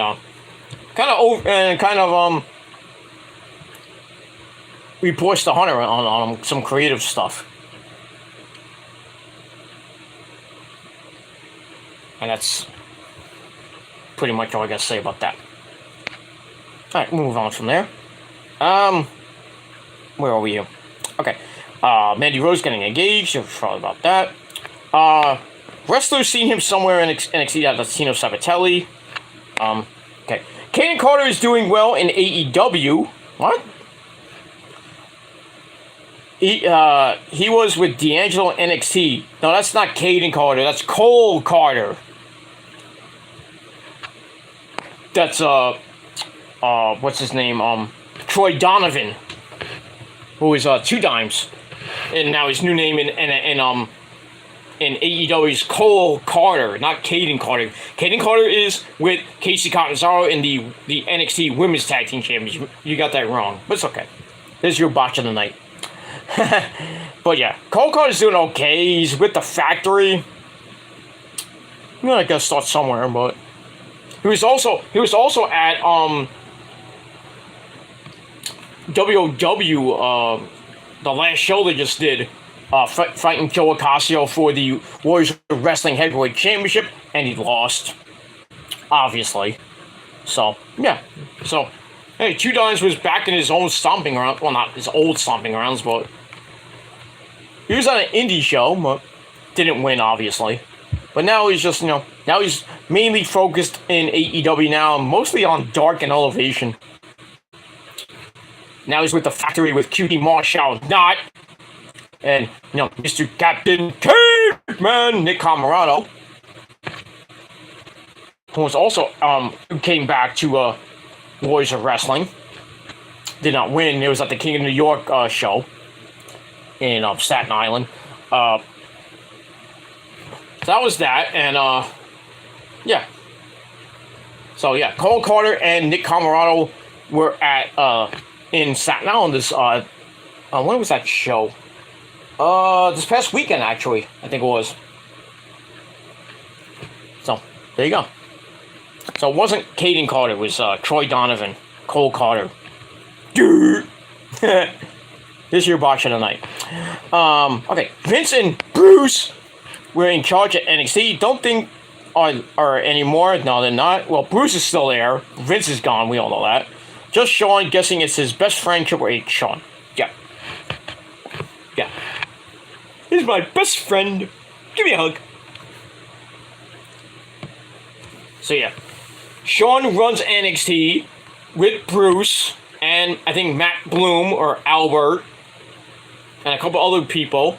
And Hunter is now the COO. Now he's the head of creative and a bunch of other titles he's on now. And his hot smoking wife Stephanie, hi Steph, is basically the CEO, the chairwoman of the board. And Nick Khan's the president and really a schmuck. No. But I digress.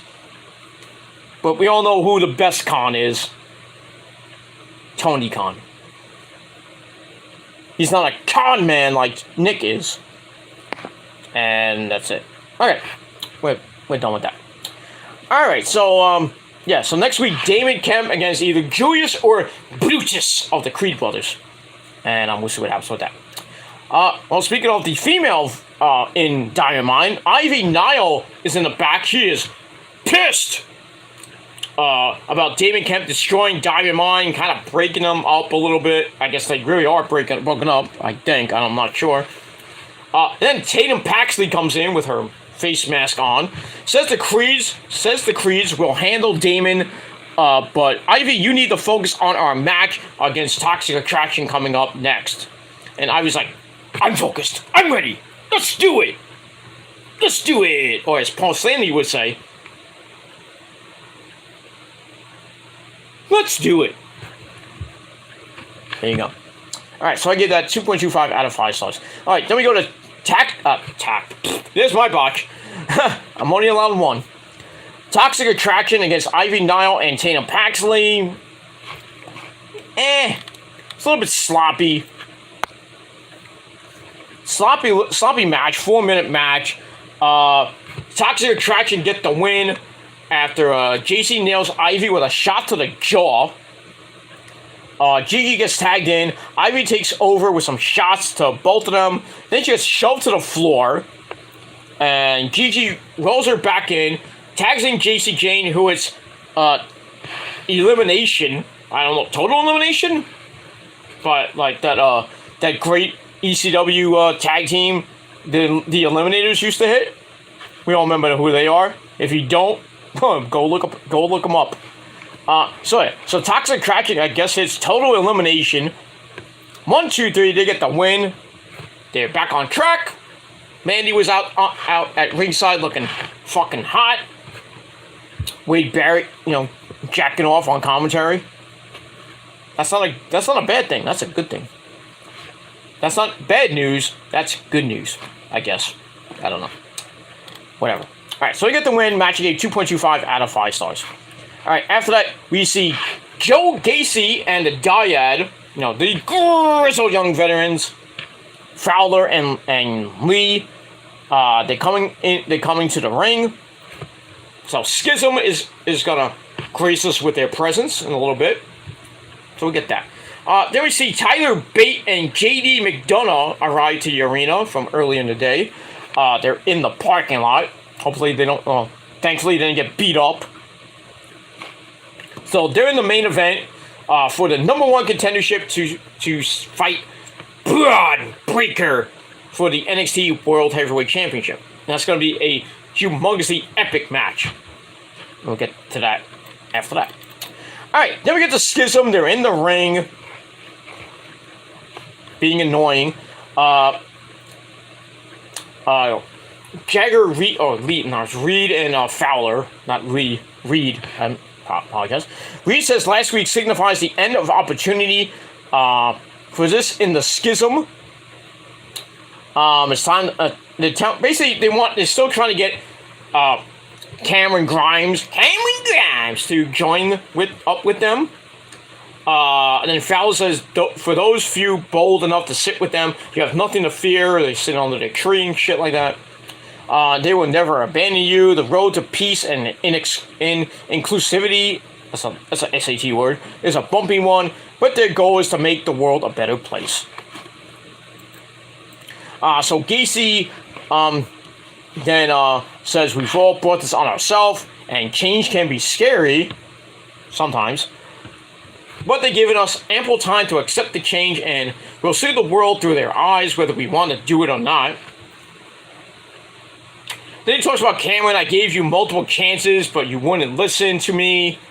And he tells Cameron, you made a life-altering decision, and to him and anyone else who refuses to listen to him, the wrath of the Schism is imminent. So we'll see what happens with that. Then the two jobbers come out, Idris Enofe and Malik Blade. They come out to attack Schism. They knock him out of the ring, and guess what? We get a Teddy Long special, player. But I gave this segment 3 out of 5 stars, and that's it. So then we get to this impromptu tag team match, which was okay, nothing great. 9-minute match. The Dyad get the win with the wheelbarrow codebreaker finish, the ticket to ride or ticket to hell, whatever it's called. They get the win. Bing bang boom. They get the win. Hey, a Grizzled Young Veterans win. Yay! They should have never changed their names to Reed and Fowler. Should have kept them as Drake and Gibson. Stupid Vince McMahon. But now that Hunter's well, not Hunter, but now that HBK is running NXT, hey, if you want to revamp NXT, how about get rid of Schism and not Schism, get rid of the Dyad. Don't call them the Dyad anymore. Call them the Grizzled Young Veterans and give them back their names. Their real names, Drake and Gibson. Come on now. Stop it with Fowler and Reed. Sounds retarded. I'm getting a cold right now. I'm losing my voice. I'm going to take a sip of my Nature Brand Iced Tea. Nature Brand Iced Tea. The proud sponsor. Well, that's not the proud sponsor, but the proud sponsor of life itself. Next to Nature Brand Water. I'm about to lose my voice, so I'm going to try to wrap this up. Wrap up this burrito. Alright, so the Daya get the win. Match I gave 2.25 out of 5 stars. And that's it. Alright, after that we get a recap of Quincy Elliott. The super diva himself. Or as I call him, the fat version of Velveteen Dream. By the way, speaking of the Velveteen Dream, Patrick Clark. Well, he was in jail, and then he got released on bond. And then I read a story that he was supposed to go back to court and possibly might have had to serve more jail time, but the case got dismissed. Case is done. Case is closed right now on the Velveteen Dream. So Patrick Clark got away with it. Got away with one. For the DUI and all the shit he did. Because the prosecution didn't have enough evidence. I mean, how is that possible? How can you go into a case and you don't have enough evidence on the guy? Especially a guy like that. that did what he did, Patrick Clark, not one, but 2 DUIs in the span of a week. And he spent a few, like, how many, I think a week or so in jail, and got out on $1,200 bond, and it was supposed to get arraigned. And then and the judge's like, we don't need you anymore. You got no evidence. Case closed. So, prosecution had egg on their face, and now Patrick Clark is a free man. But probably blacklisted from the entire wrestling community. And the wrestling world. And I don't see him getting back into wrestling. If it's an indie show, I don't care. Just as long as it's not in the Northeast. Because he's going to get destroyed if he comes to the New York, New Jersey area. I'll tell you that much. He did at one point, but that's when it was good. Now, he's a schmuck. I don't want to see him. I'm like, pfft.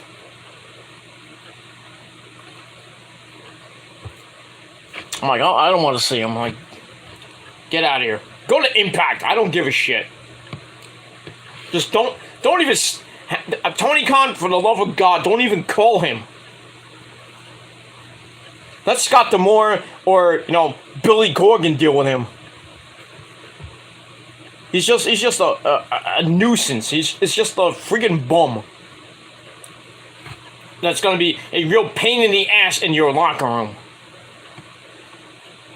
Just take his phone away before he might put the phone in the women's locker room unexpectedly, and then we'll see all the hot ladies getting naked or getting dressed or some shit like that. It wouldn't be a bad thing, but fuck Patrick Clark. Fuck the Velveteen Dream. Fuck him. And now Quincy Elliott is basically doing his gimmick, but he's fat. Son of a bitch is fucking fat. I'll make him bleed. Pretty much. All right, so we saw his win last week over some schmuck, and nobody cared. So didn't care about that. Someone I do care about, Roxanne Perez, Roxy. We see her talking up Maiko Sasamura, the former NXT UK champion, the legend herself. We see that she challenged Maiko last week because she wanted to see where she stood. Well, I think that wasn't last week. No, was it last week? I forget when it was last week. I think it was, right?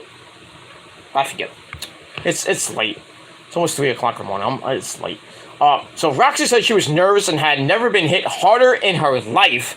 And we see her back was like bruised up. I'm like, damn. And not in a good way. And we see the bruises. She says she lost the match but gained Maiko's respect. I respect you. I better get some. So we got that. And then we hear from Maiko, speaking in broken English. She says Roxy was really tough and has that fighting spirit, that strong style. She thinks the day is near when Roxy will be a champion. I hope so. But a little bit too late for the NXT Women's Championship. Just me. She should have been the one to really beat Mandy. I doubt it's going to be Kaylee Ray or Alba Fire. And most likely it'll probably be Nikita Lyons at this point. But we'll see. Anyway, we then see Cora's attack on Roxy and then Maiko making a save. So Roxy says next time that she sees Cora, she will meet a tougher, more determined Roxanne Perez. There you go. So I'm focused, I'm determined, I'm gonna kick your ass. We're gonna play fast, we're gonna play a few years, yeah. So I'm gonna be tougher, I'm gonna be stronger, I'm gonna kick your ass, Pretty much. So I give that 2.25 out of 5 stars. I didn't even notice that Maiko Satomura was in WCW. News to me. I never saw her on Nitro. They showed her on Nitro. I'm like, when was she on Nitro? I watched like almost every Nitro. I have never seen her. Did I miss something? Was it like a dark match? Or did Bischoff like pull a fast one or something like that? I don't know. Somebody give me the date and I'll watch it. But yeah, Maiko Satomura was in WCW for like a brief, not even maybe a brief period. But they just showed her on a random Nitro, and she's just making her entrance. Michael Satomura, WCW Nitro. I'm like, what? When? When was this? Had to be like the mid '90s, I think. Like that, it wasn't. I don't think it was the late '90s. So it had to be the early to mid '90s when Nitro came out. So. Alright, it is what it is. So like I said, 2.25 out of 5 stars for that. Alright, then we go back to the Capitol Wrestling Center for our next match. Wendy Choo-Choo taking on Cora Jade. Nothing to write home about. Didn't give two craps about this match. Cora Jade gets the win after Wendy charges in the corner. In the corner. Is back. This box number 2. So this is a car wreck. So Wendy charges in the corner. Cora Jade moved, and then finishes off Wendy Choo-Choo with a big DDT. Simple to the point. Finisher. She gets the win. 1, 2, 3. Match gave 2.25 out of 5 stars. Quick, simple, to the point. And who knew a DDT would finish a match? Was Jake the Snake Roberts? Jake Roberts! Tommy, you could have picked anybody to be your partner, but you picked Jake Roberts! Trust me. I'm his partner. Trust me, Tommy. Trust me.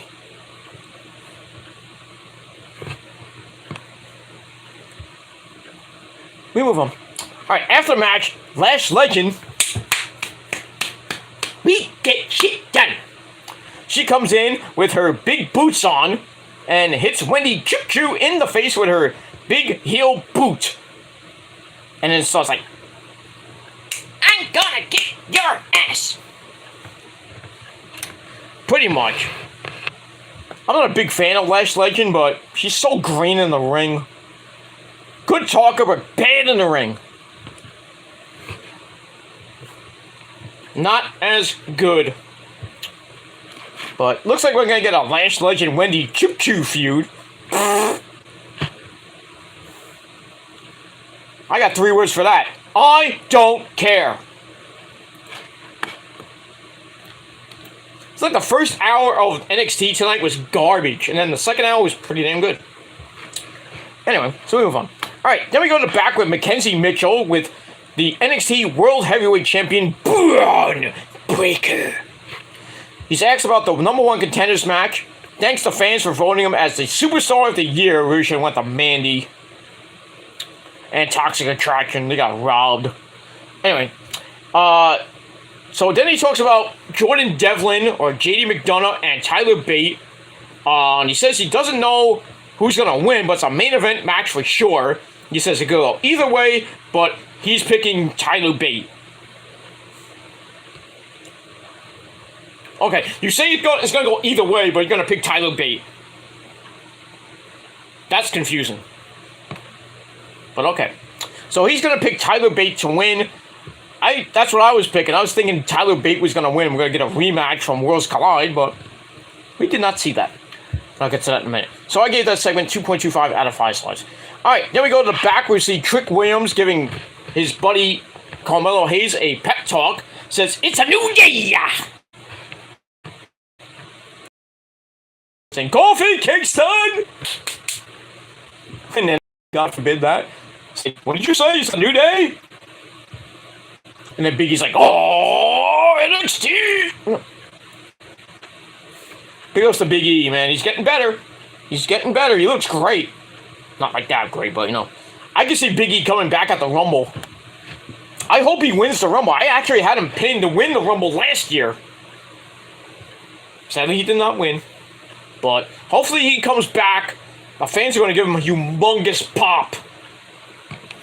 I would love for him to be in at least a Final Four.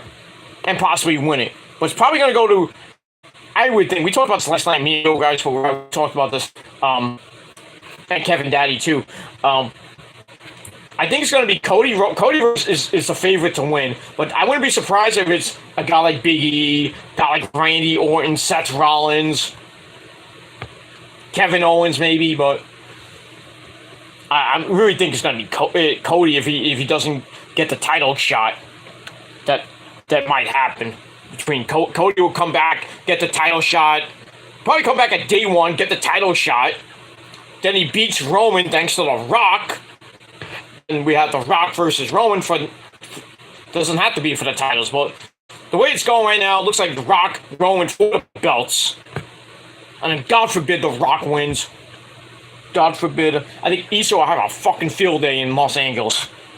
Fuck The Rock! Smashing everything, throwing shit. We have to calm her down. Take it easy. Why are you so crazy, Issa? Take it easy. Take it easy. Because you know she's Puerto Rican. You know how those Puerto Ricans act? Holy. Especially those ladies. I take care of you, Boppy. Pretty much. Anyway, so we get that. Alright, so, he says, it's a new day for you, and you are Carmelo Hayes, and you're gonna qualify for the North American title, and you're gonna get that belt back for the third time. And we're gonna go out and tell these people just that. Alright, okay, so we got that. I gave that 2.25 out of 5 stars. Alright, after that, we get, once again, we get Kelly Kincaid, we know who she is, Quinn McKay from Ring of Honor, still looks hot. Woo! Smoking hot. Anyway, she's with Aura Mensa, the guy from NXT UK. I forgot his name in NXT UK. Anyway, she interviews him and asks him about his qualifying match coming up with I Did It, Grayson Waller. So he says Aura means gold. No! Really, that means gold if you don't know Spanish. So there's your Spanish lesson for tonight. There will be a test. So he says Aura means gold, and he comes from Switzerland. Does he know Cesaro? Maybe he does, maybe he doesn't. I don't know. He says, I come from Switzerland, the country of gold. And he says he's going to qualify for the North American title ladder match after that. We'll see. I hope not. I had Grayson Waller to win, but...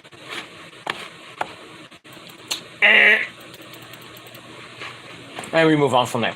Alright, so I give that 2.5 out of 5 stars. Alright, then after that, Mello and Trick come out. Trick tells everyone to shut up! When the A champion is speaking, he tells Mello to talk your talk there, brother. Mello says, vote or no vote, I'm still the biggest superstar in NXT. Period. Okay, you want to be Jade Cargill, okay? He says that preying on his downfall proves it. And he wants the person who played Solo's music, the guy who rung the bell, and the referee all fired.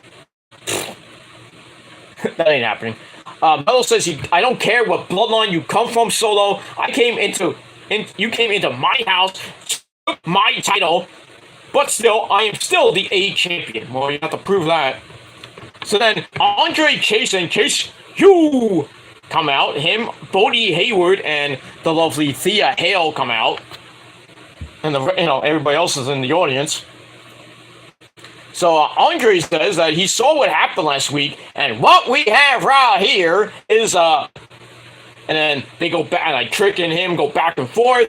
Mello tells him to shut up. This is not the time or the place to talk. It's time for some serious business. Chase tries it again. Trick tells him, "Don't you say it? Don't you say it?" But Chase is like, "I'm gonna say it anyway. This is a teachable moment." And then Mello attacks, but he gets knocked outside the ring by Bodie Hayward and Andre. Not Andre Corbeil, but Andre Chase. So that I gave that 2.25 out of 5 stars. Then we get another impromptu Teddy Long tag team match player. This match wasn't even that good. And it ends with, surprisingly, Andre Chase and Bodie Hayward get the win. What? What? Can you say that in my good ear, Sean? Andre Case U beats Mello and Trick Williams. Seriously? So, yeah, Mello tagged in. He knocks Bodie off the apron. Goes for a springboard attack. Case grabs him and rolls him up like a fruit roll-up. 1, 2, 3 to get the shocking win. Fast match, 4 minutes and change. And Case U gets the win. Everybody's happy. And, like, Vic Jones is like, oh, this is going to be a humongous party in the quad. He's like, he tells like Wade Barrett's like, Wade, you gonna come? And Wade's like, I ain't going to this shit party at all. This is a disgrace. I'm like, good man. I mean, I'd go just for the beer and the chicks, but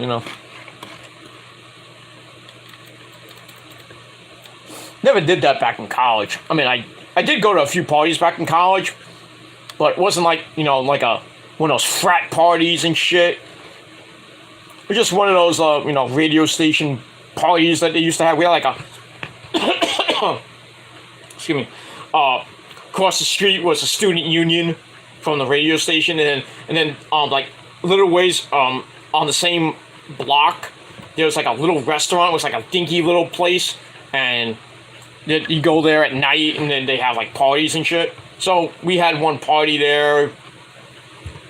And then we had another one in the student union that was just mostly for the cheerleaders of the for the basketball team.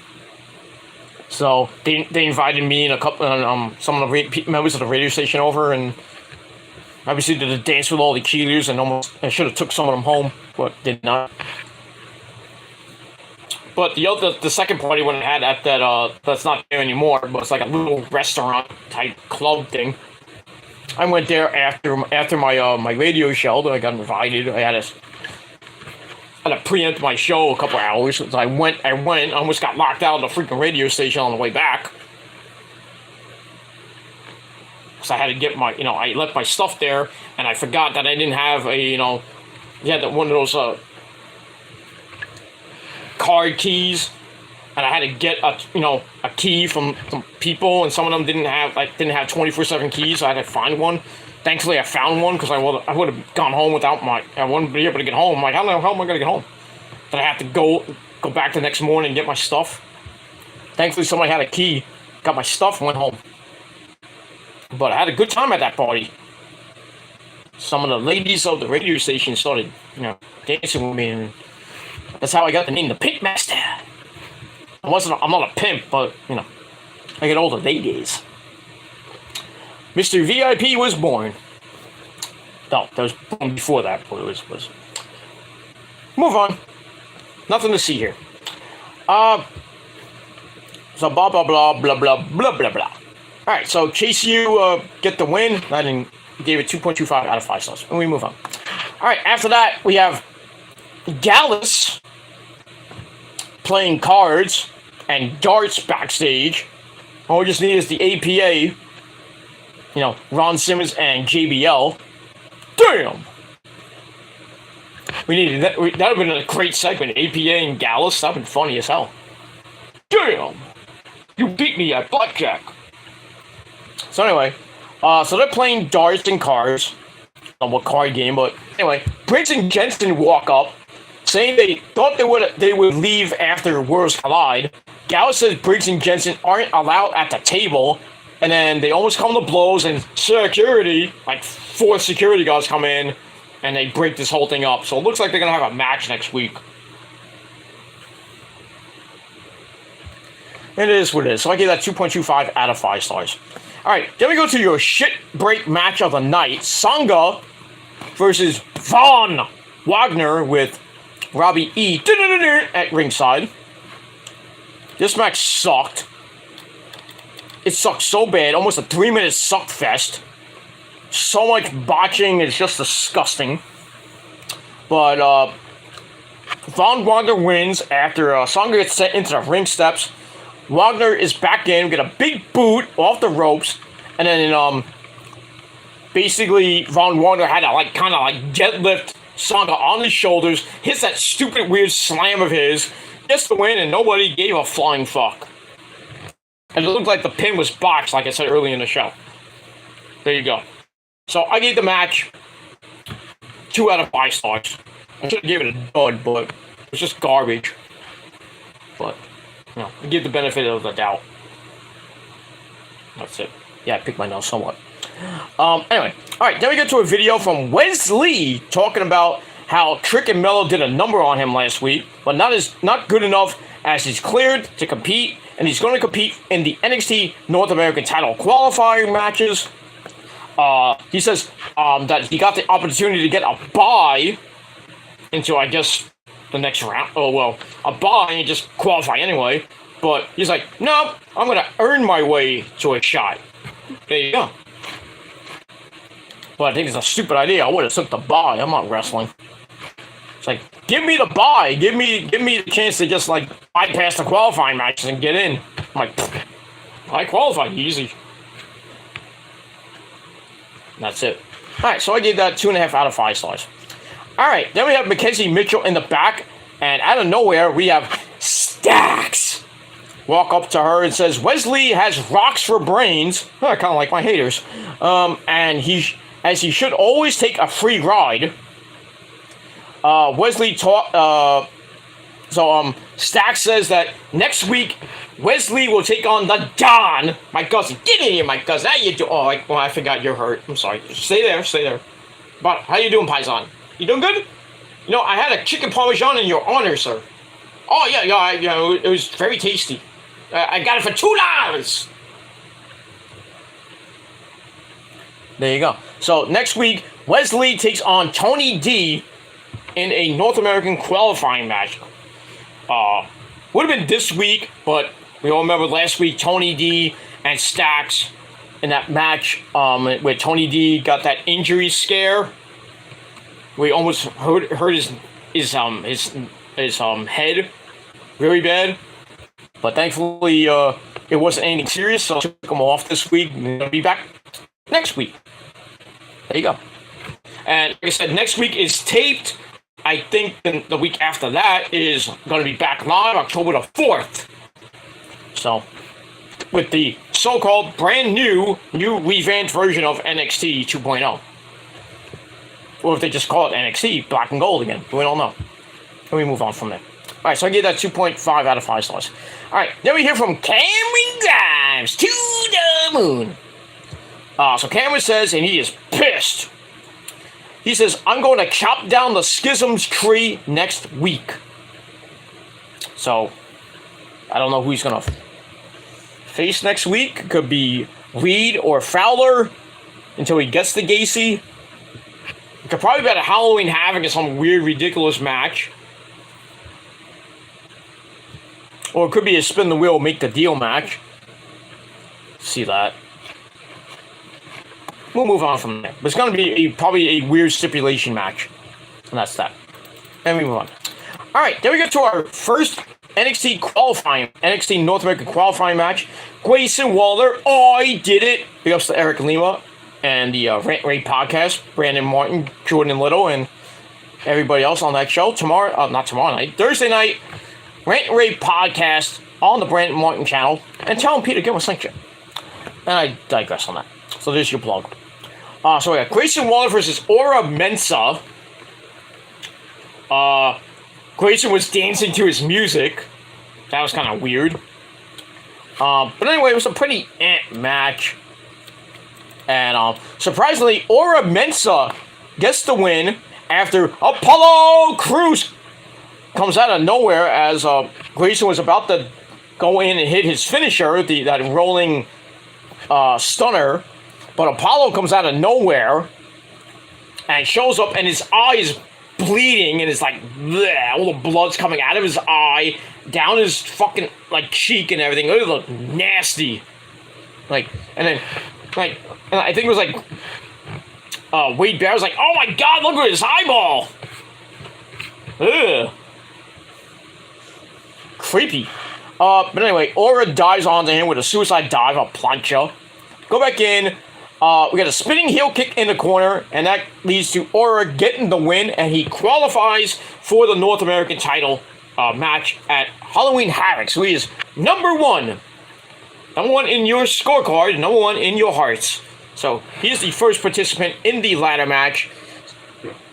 Kind of sucks. I was hoping Grayson Waller would get back in that ladder match, but we've seen him in ladder matches. Remember that? The last one he was in, and he almost broke his arm.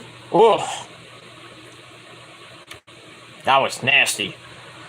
But yeah, they're going to continue this Grayson Waller Apollo Crews feud.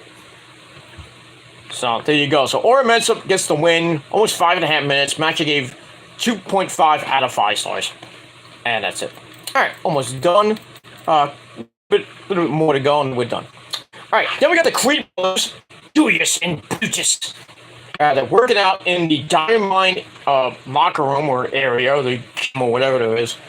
Brutus wants the match next week. Julius says, no, it's going to be me. They start arguing back and forth. Who's going to be?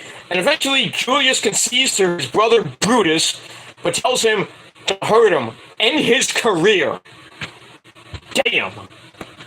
So there you go. So next week, we got Brutus versus Damon Kemp. Let's see what happens with that. So I give that 2.5 out of 5 stars. Alright, then we get the music of the NXT World Champion Braun Breaker. And a belch. Braun Breaker comes out with Landon the Conqueror Chase, who's a Connor's Cure Thriver, one of those kids.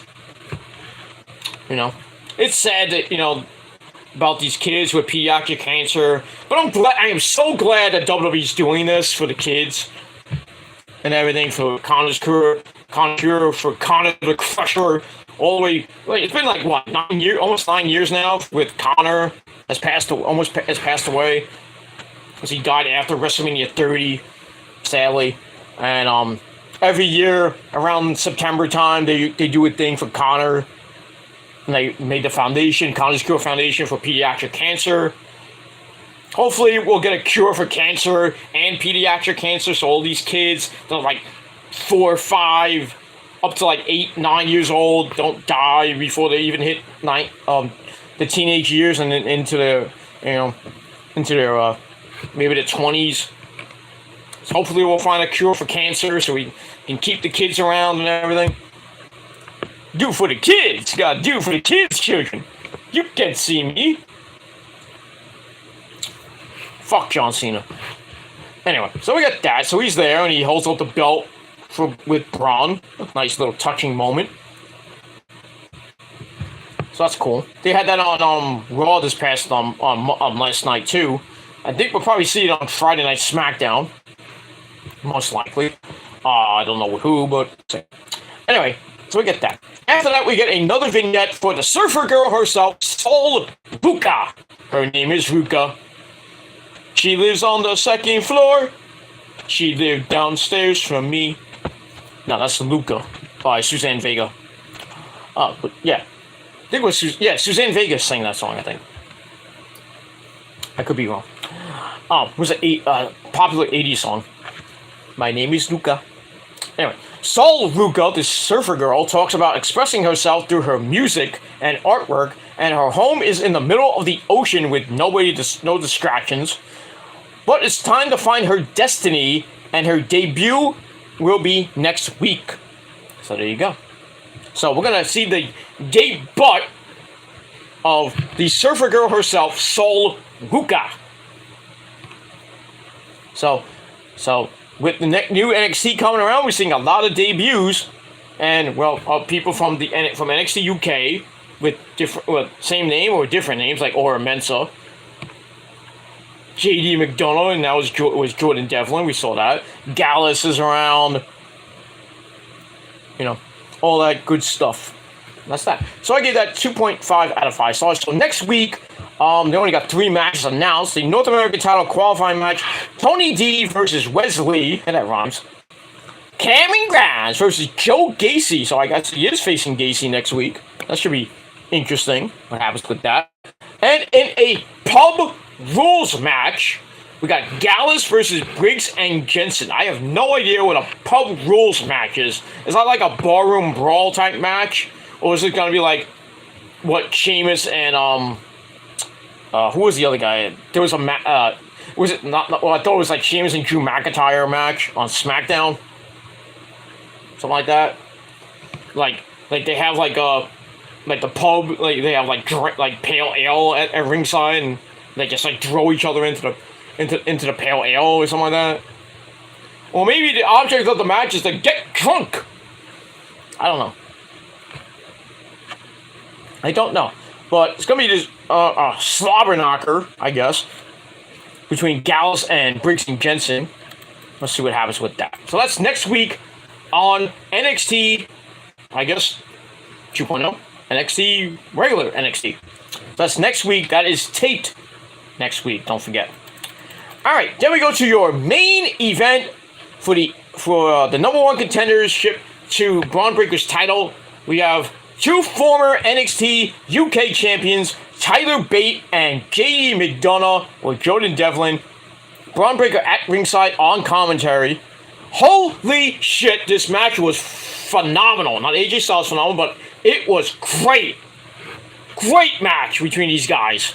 And both of them know each other from NXT UK. They fought over the NXT UK title in great matches in NXT UK. This was an amazing match. 450 splashes. I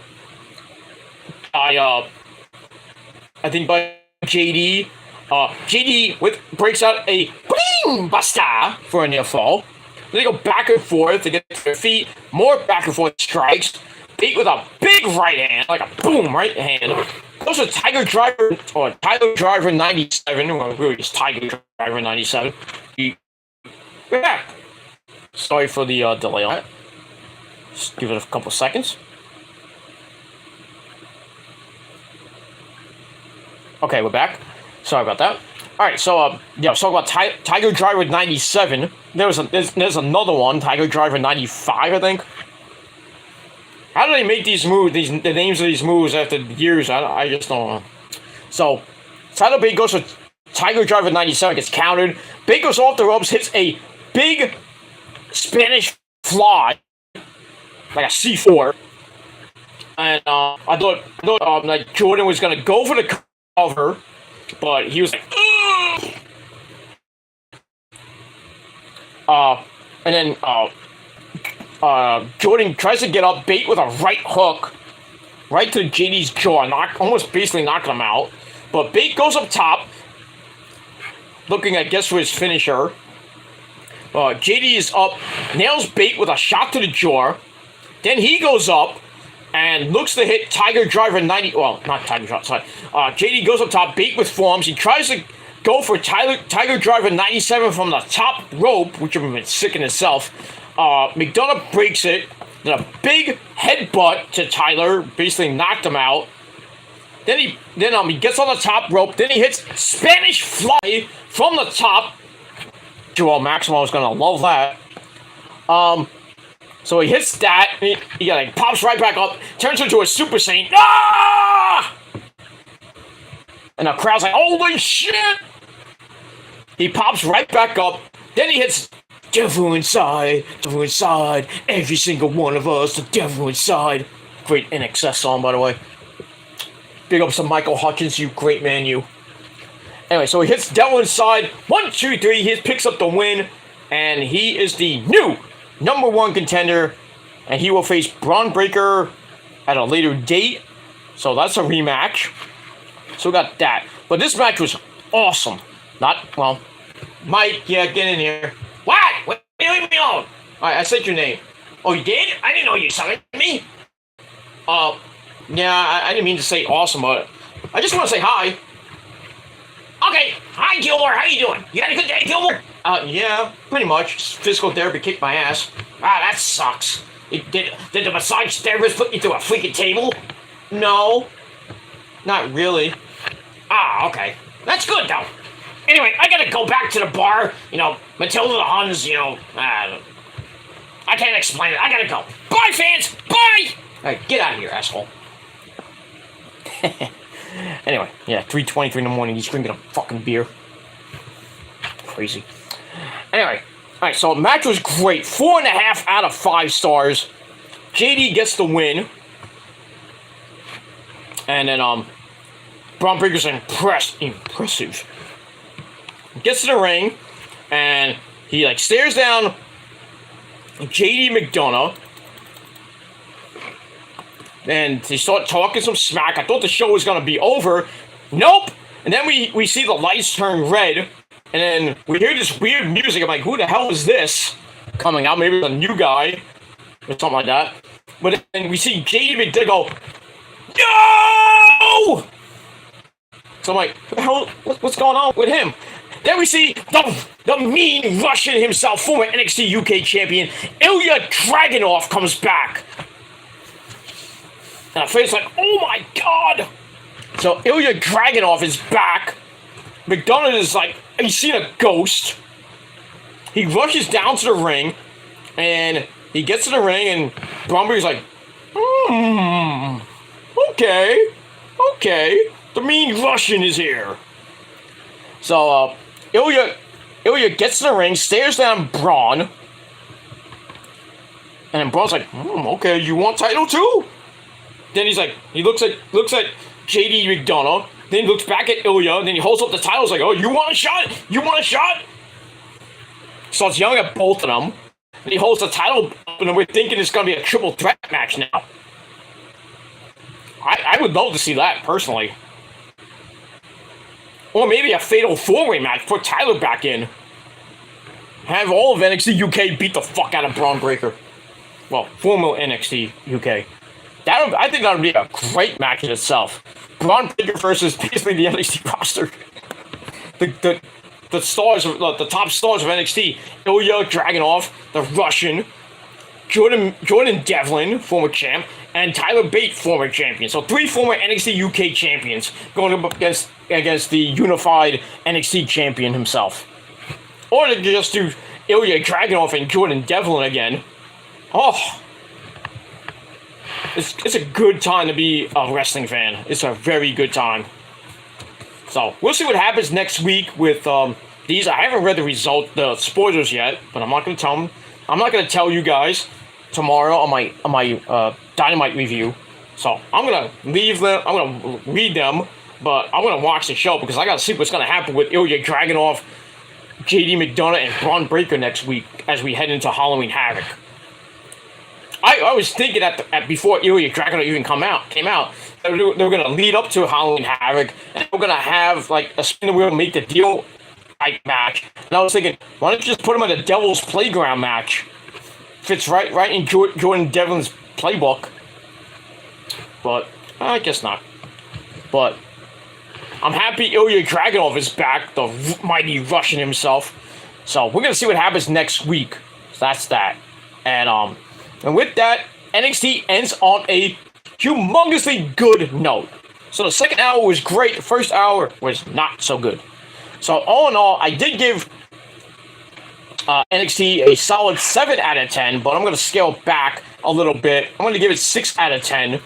But let me know what you guys thought of the show in the comment down below, or a video reply if you wish.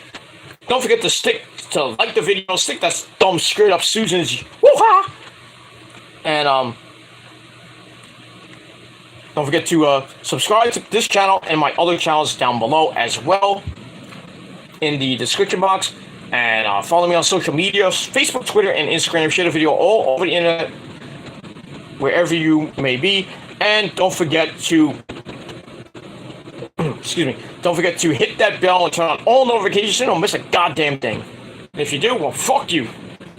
Too bad for you. That's all I gotta say about that. Alright, let's end up with a couple of comments from Will Rowley Sport Rowley, and then we're getting out of here. Alright. Where are we? Okay. Ivy Nile, jacked. You wouldn't mess with her or Jade Cargill, most jacked woman in wrestling. Yeah. Jade could probably kick Ivy Nile's ass. You know why? Because she's that bitch. Period. You know what she told me on Twitter? Peter, cut the shit. I said, okay. You can step on me anytime, Jade. Not like that, but she can probably kick my ass anyway. Anyway, we move on from it. But yeah, I would love to see that. Ivy Nile against Camille, against Jade Cargill. That'd be a great triple threat match. Alright, I gotta go because my phone's about to die. But thank you all for coming in. Once again. Will Rally says, facts! Not the facts. Not the fax machine. Facts. I spew real talk. Truth, motherfuckers. Truth. Let's go. Or Camille NWA, she would kick your ass too. She's great. Yeah, she would kick my ass. She's going out with, if she's going out with Tom Latimer, I should say. She probably would kick my ass. She'd probably kick Rosa's ass too. She would mop the floor with Rosa. Rosa's a fighter, but she got put in the ring with like somebody like Camille or Jade Cargill. She'll get the fucking shit beat out of her. And I'm like, I'm not saving you. I'll just watch. Sorry. But yeah, that would be a good match. Camille versus Ivy Nile or Camille versus Jade Cargill. That'd be great. But that's it. She is great. Camille is great. NWA Women's World Champion. Let me move on from there. JD McDonough is Jordan Devlin. He's a wrestler. Changed his name a bit ago, didn't they? Yeah, they changed his name a couple of months ago. That was Vince's idea. Hopefully they take the JD McDonough name out and give him back Jordan Devlin. But I mean, we'll see. But yeah, he is a great wrestler. Great. He's like the second coming of Finn Balor. Finn Balor. Or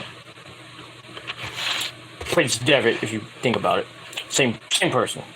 This was. Alright, final comment from Mr. Bill Rally Sport Rally. Patrick Clark went into a gym and threatened the worker there. When told to leave, that's the case that got dropped, just to let you know. Oh, that's what it was. I thought it was the DUIs. Okay, then now I know. Blackballed, he won't wrestle again, along with Tessa Blanchard. Well, probably for a major company. That's Tessa Blanchard. I don't think she'll wrestle for WWE. I don't think AEW. I mean, they did, now they don't because of her attitude in the back. She's like, oh, I'm the best. I'm the best female wrestler in the world, but I got an attitude problem. So I don't think AEW probably won't get her. Impact won't get it. Won't have her back. I doubt Scott D'Amore will want her back anyway. WWE probably won't. Is probably not even thinking about her right now. MOW probably won't want her.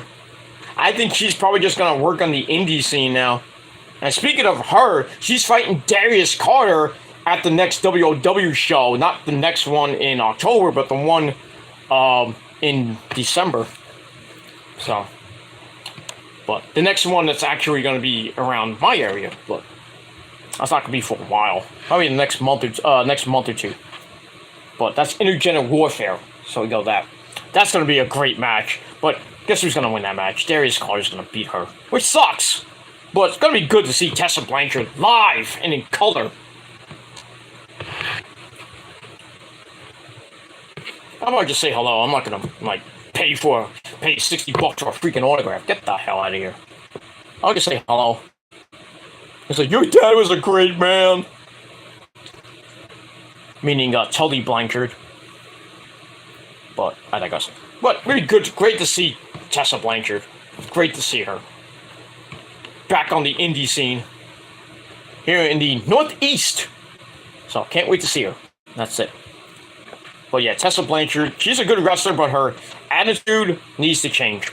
And she's married to Daga, who I think is also blackballed from wrestling. You know, I think he's either wrestling in Mexico, or I don't know what he's doing besides banging that hot, well, not even that hot ass, but she is attractive, but, you know, she just has a very bad ego problem. Kind of like Ivelisse, but I digress.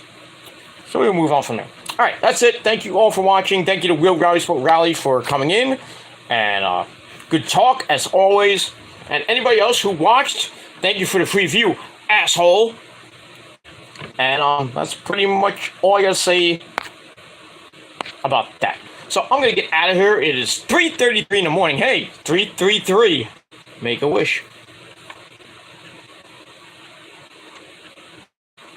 There you go. All right, so that's it. Thank you all for watching. I'm Peter Gilmore signing off. Peace out, rock on, and rock hard with your cocoot or your tatas out or whatever you have out. But if you're a guy, do not splash on me. If you're a lady, you can do whatever you want to me.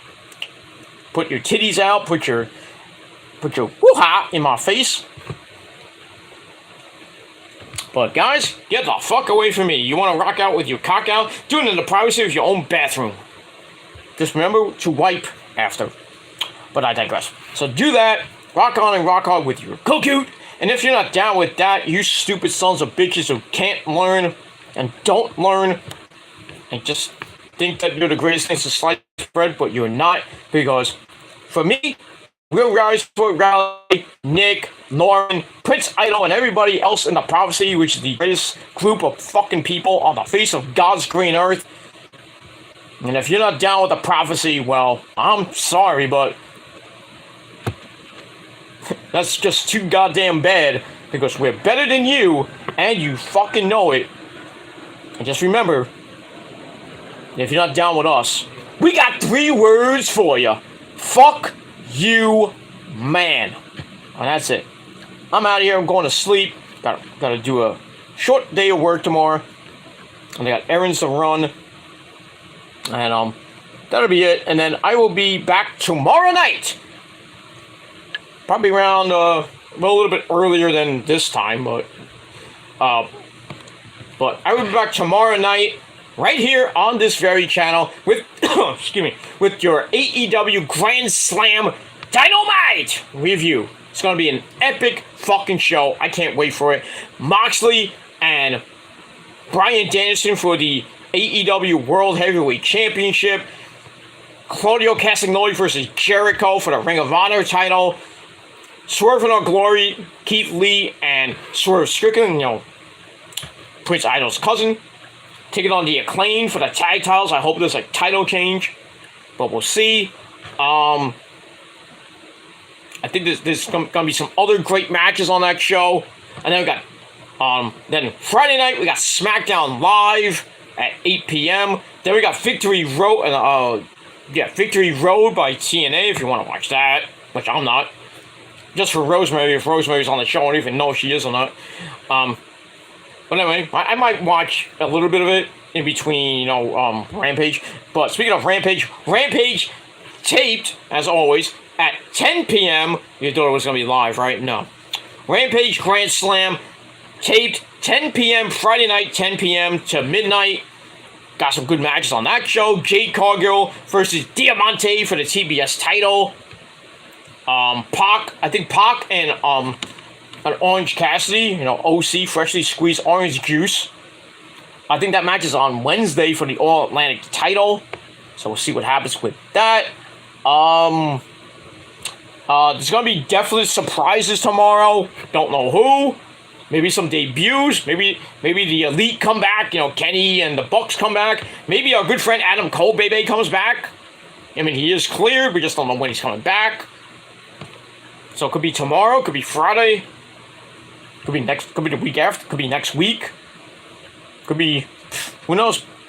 But we're getting close to, after Grand Slam. We're on the road to Battle of the Belts 4 on October the 13th. And then after that, we're on the road to Full Gear, which is on November, I believe it's November the 19th.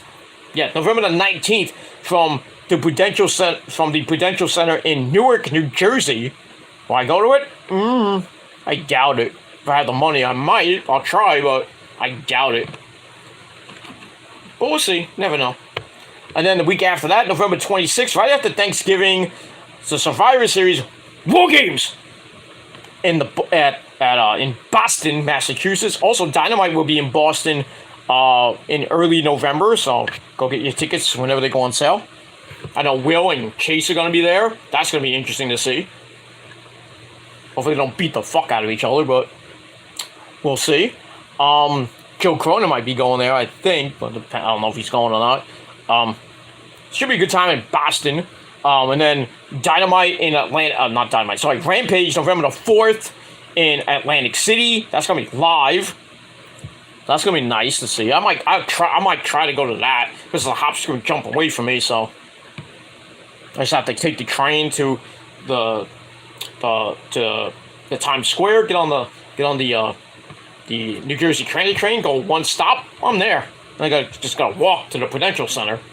Which I don't think it's a long walk. I think it's a few blocks. But I might go. I'll see if I can get tickets. But I probably doubt I'm gonna go to that. I would love to go to Grand Slam tomorrow, but take mass transit if you're going there tomorrow, please. I know you're not gonna be home till like 2, 3 o'clock in the morning going by mass transit, but if you go by car, you're not gonna get home till like 5 o'clock in the morning. I'll tell you that right now. Because Citi Field parking is very limited, so you're gonna have to park across the street from Citi Field, or in somewhere in Corona, where the stadium is, a little bit further than that, maybe. You'd be like 30 blocks away, and you have to rush over there. But there should be a meet and greet tomorrow. I know JD's doing a meet and greet with his fans. Nobody cares. So yeah, JD will be there tomorrow. I think Nick's going. I think tomorrow too. I'm not sure about that, but we'll see. He went last year. I don't know if he's going this year. I don't know if Lauren's going. I'll find out, I guess. But yeah, if you're going, have a good time. Tell him Peter Gilmore sent you. Tell him I said hi. That's all I got to say about that. I would love to go, but I'm not gonna waste money on somebody else. Getting a ticket and I have to pay the guy $300 for it. No, not gonna do that. I'd rather watch it from the courtesy of my couch for free. But, it is what it is. But like I said, if you're going by mass transit, leave extra early to get there. But on the way home, you're going to be waiting for about 6, 7, 8 trains, I'll tell you that much. And they're going to be packed. Because there's going to be like 18 to 20,000 people there. Or more. Who knows? And you're going to be there a very long time. You're going to be there at least, if you do the pre-show, you're probably going to be there from 2 to maybe midnight or later. Or if you're a lazy fuck, you'll probably be there about 4, 5 o'clock to about midnight, 1, 2, 3 o'clock in the morning. Depending where you live, you might not be home for till the wee hours in the morning when the sun's coming up. So, take extra time to get there. Be safe when you get there and you come back. Don't fight on the fucking 7 train. Come on now. I know it's going to be packed, but it'll be, by the time you get to Times Square, everybody's going to get off, most likely. So, there you go. So, have fun, and I wish I was there with you guys, but I'm not. I'm going to save my money for other things. And that's all I got to say about that. So, it should be a good time tomorrow, and that's all I got to say. So, have fun tomorrow, and I will be back tomorrow night, right here on this very channel, with your Grand Slam Dynamite review, and it's going to be freaking epic. So stay tuned tomorrow night. Hit the bell to get notified of when I go live tomorrow night. And that's pretty much it. I might be around tomorrow if there's any breaking news or anything like that. That's pretty much it. As far as after that, Thursday, I may go live. I'm not sure, just for a show stream. Sometime around in the mid-afternoon. Probably like 4 or 5 o'clock, maybe 6 o'clock. Before the Rant and Rave podcast goes on at 8. So I may be live Thursday, I may not. We'll see what happens. And then Friday, I may be live Friday night. I can see what happens Friday night. What I'm going to be doing with the missus, I don't know yet. So I could be live Friday night with your SmackDown Rampage Grand Slam review. But if not Friday night, definitely Saturday, I will have that review. And then definitely off on Football Sunday, week number 3 in the NFL, in a league where they play for pay. Can't wait for week 3. Giants are in action. Giants got the Monday night game against the Dallas Cowboys. How about those Cowboys? On Monday Night Football on ESPN in MetLife Stadium. The Jets are on the road in Cincinnati against the Bungles. That game's at 1 p.m. So we'll see what happens with that. As far as the Niners go, they got the Sunday Night Football game in Denver against Russell Wilson and the Broncos. That's going to be a big game. Hopefully we get George Kittle back. Well, we'll see what happens with that. There was a rumor, actually, I think Eric Lima was talking about in one of his videos that George Kittle and Bailey were dating. I wouldn't put it past them. I mean, Bailey is a Bay Area girl. George Kittle is best tight end in the league. Yeah, he is not Cup. Fuck him. And fuck the Rams. Fuck the Seahawks. Fuck the Giants for that matter, too. It's all about the Niners, goddammit, even though Jimmy G's a bitch. But if he gets us to the Super Bowl and wins the Super Bowl, then I'll take everything I said back. But if he doesn't, oh, fuck him. And fuck his fans that actually like that guy. I don't. He can't win the big one, I'm telling you right now. He cannot win the big one. He's a choke artist. But not that guy.